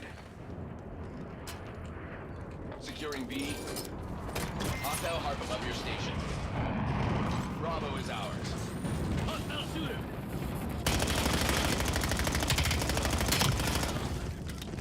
Logging UAV mission request.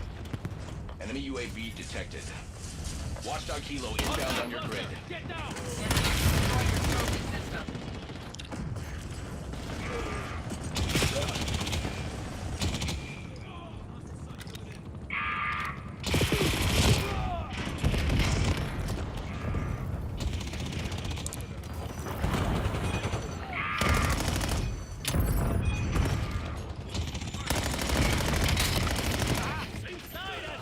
Losing B.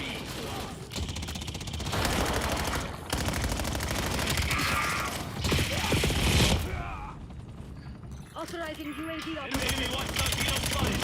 Bravo lost.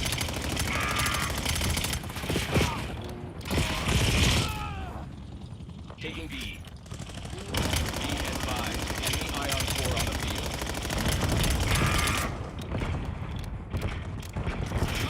Watchdog Kilo.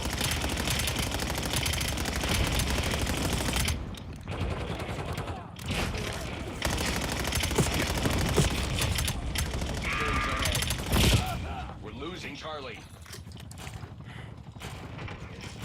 Objective Alpha capture in secure. progress.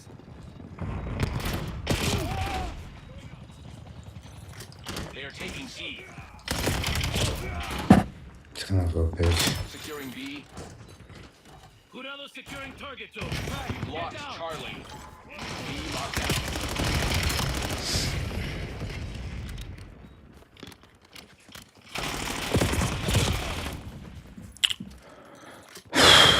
Established above.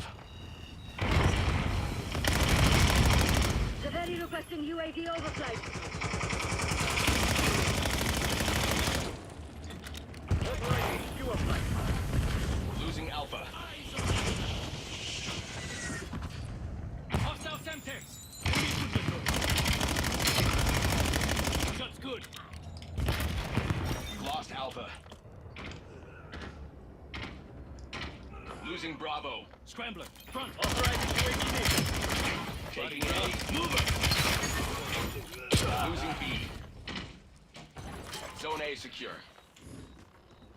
Care package request. Hostile care package above. Losing A. Bravo capture underway.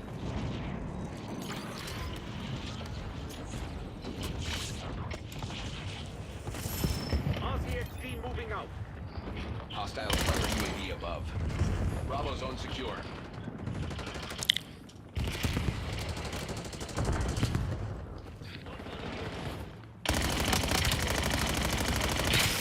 Neutralized. We're losing Alpha.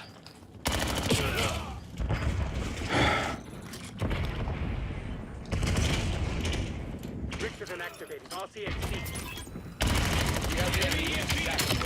One left. Requesting CPR on my mark. On it first.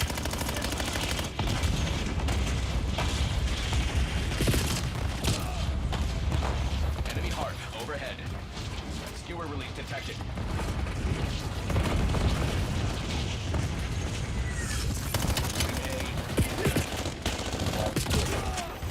Mission metrics exceeded. Too late for that sentry gun. I had the privilege of shooting you down twice trying to put that shit up.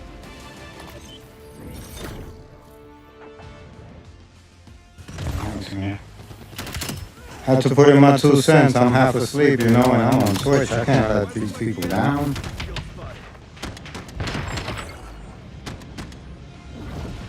I have a community that counts on me being the beast.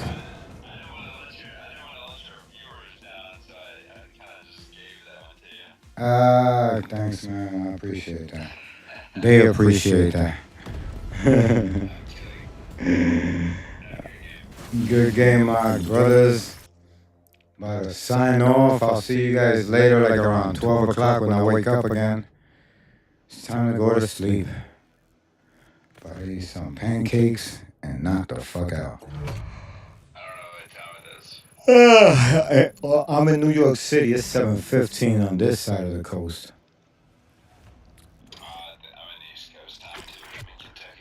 Oh yeah, man. It's 7:15. I've been up since yesterday. It's 7:15 for sure.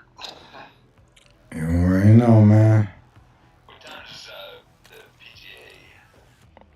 Oh man. Start off today? Shit, I don't be watching none of that sports shit. I be on this shit 24/7. If I'm not doing this, I'm doing reaction videos about the fucked up shit people do. Yeah, man. So tap into the channel.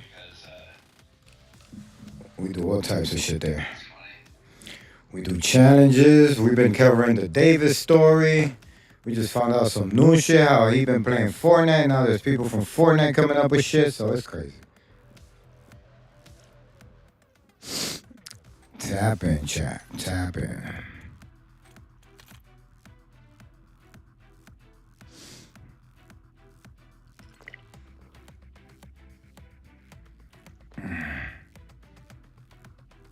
Alright, we out of here, chat. Thank you for tapping in. I was there to play one more game, but I'm just so exhausted. So exhausted. I wanted to know what this War Thunder shit is about. I don't got no videos. Let's watch a video.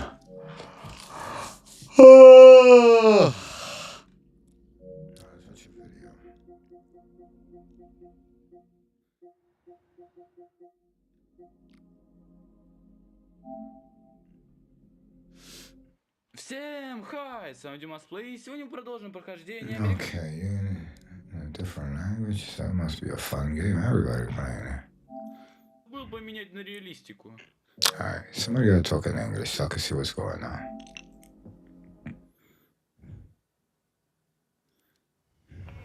Oh shit, you flying jets in this bitch? I'm with the shits.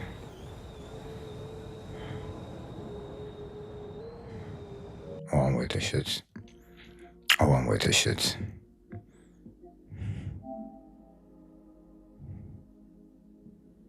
Gotta at least play one round to see how it's like. Or at least set it up.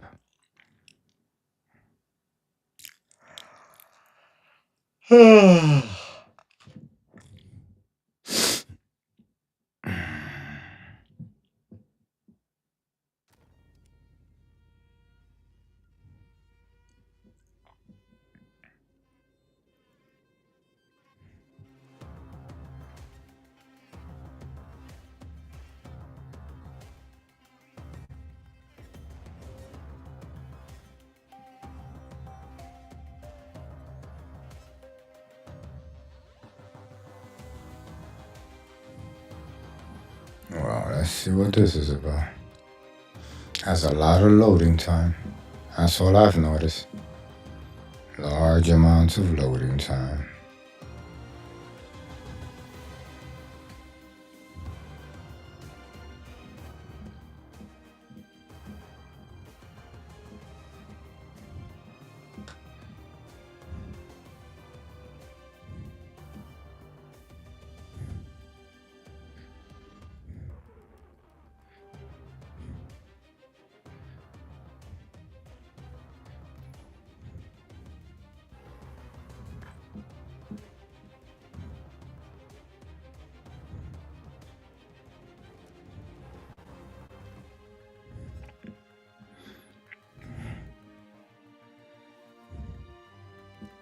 Still Air Force. Of course, we need to get the best planes, so it's gonna be the USA.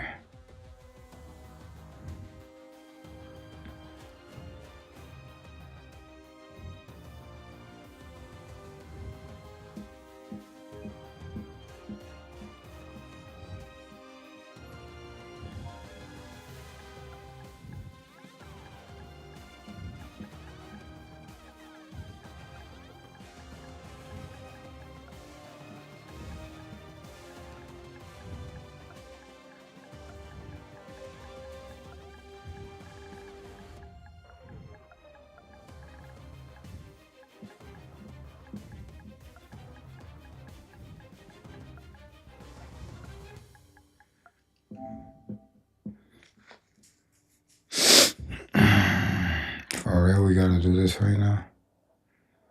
I'm gonna do this right now.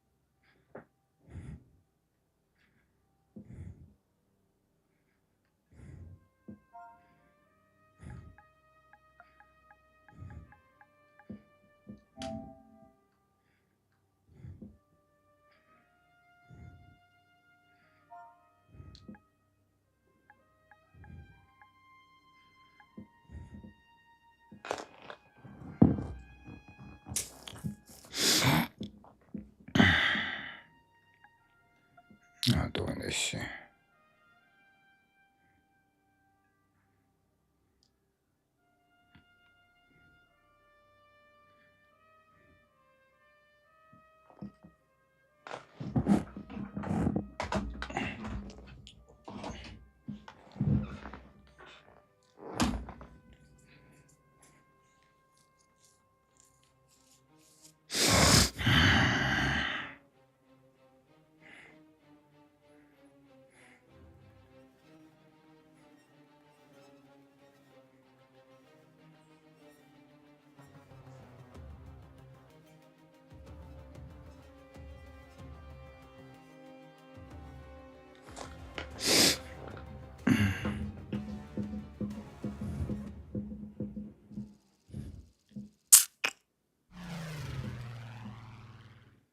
So which plane should I pick? The 2-man plane, the 1-man plane.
Oh shit, yeah.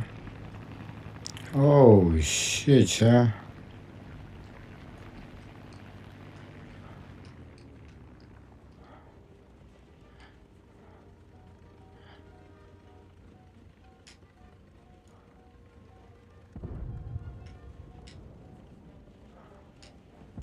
It's not that easy, let me tell you. I do my barrel rolls with this. Alright.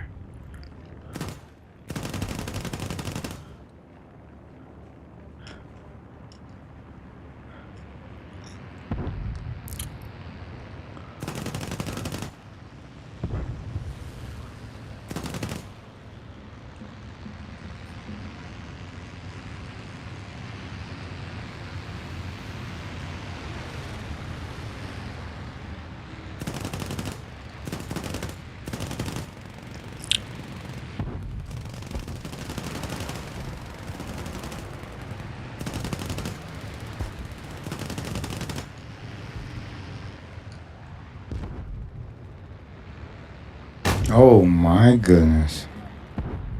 That needs to be a better way to control this.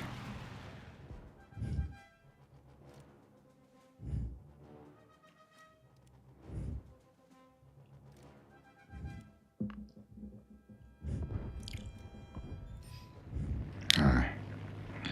How do you zoom in?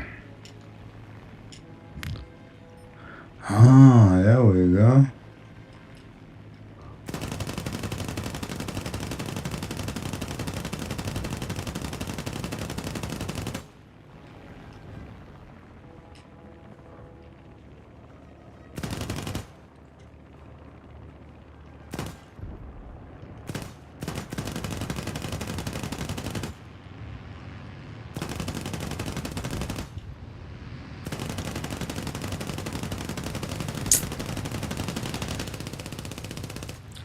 Ah, God.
Really?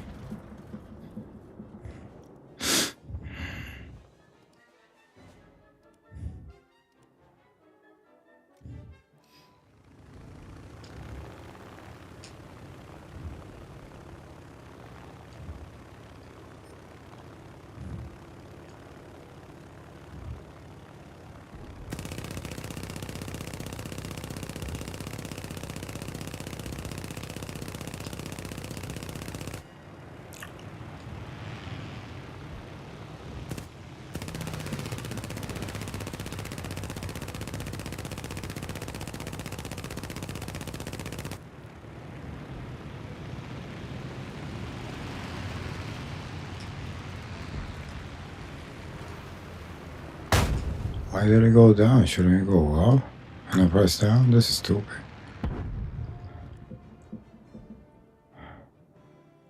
I refuse to give up.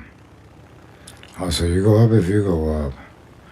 You go down if you go down. That's crazy. Now, don't do that to me.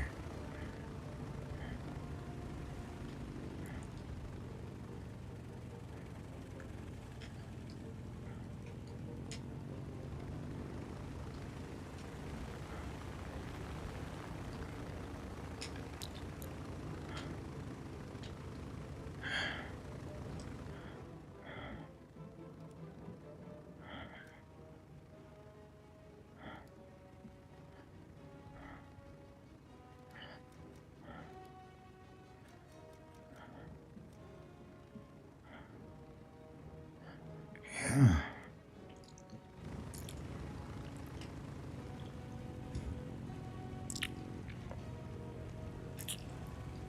Here we go.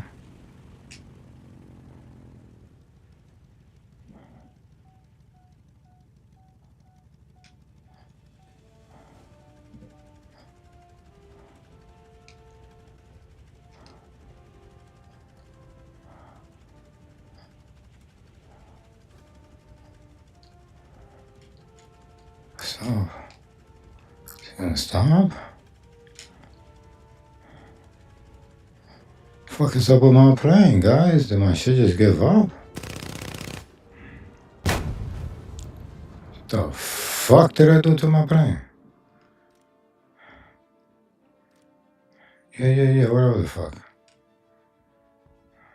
Put me up there again. What the fuck? This is how you go down, and this is how you go up.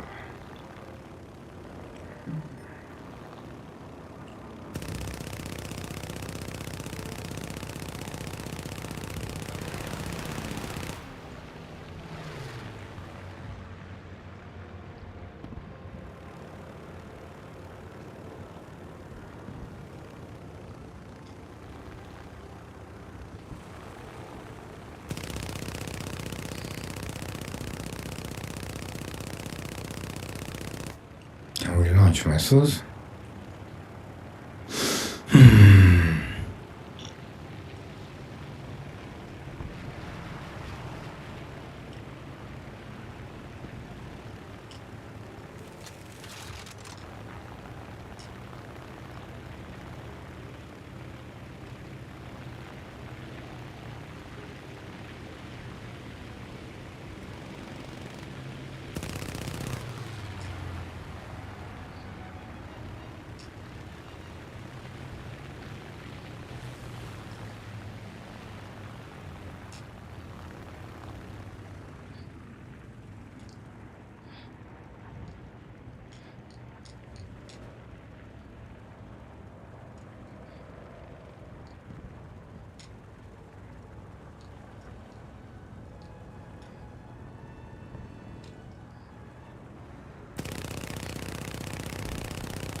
What are you doing?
Didn't even down the aircraft.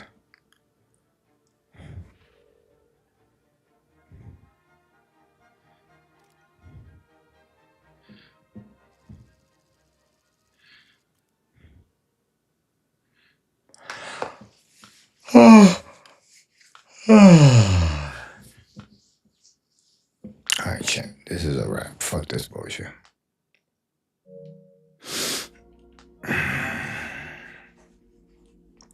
Thank you for tapping in, everybody. See you later. Oh, that's right.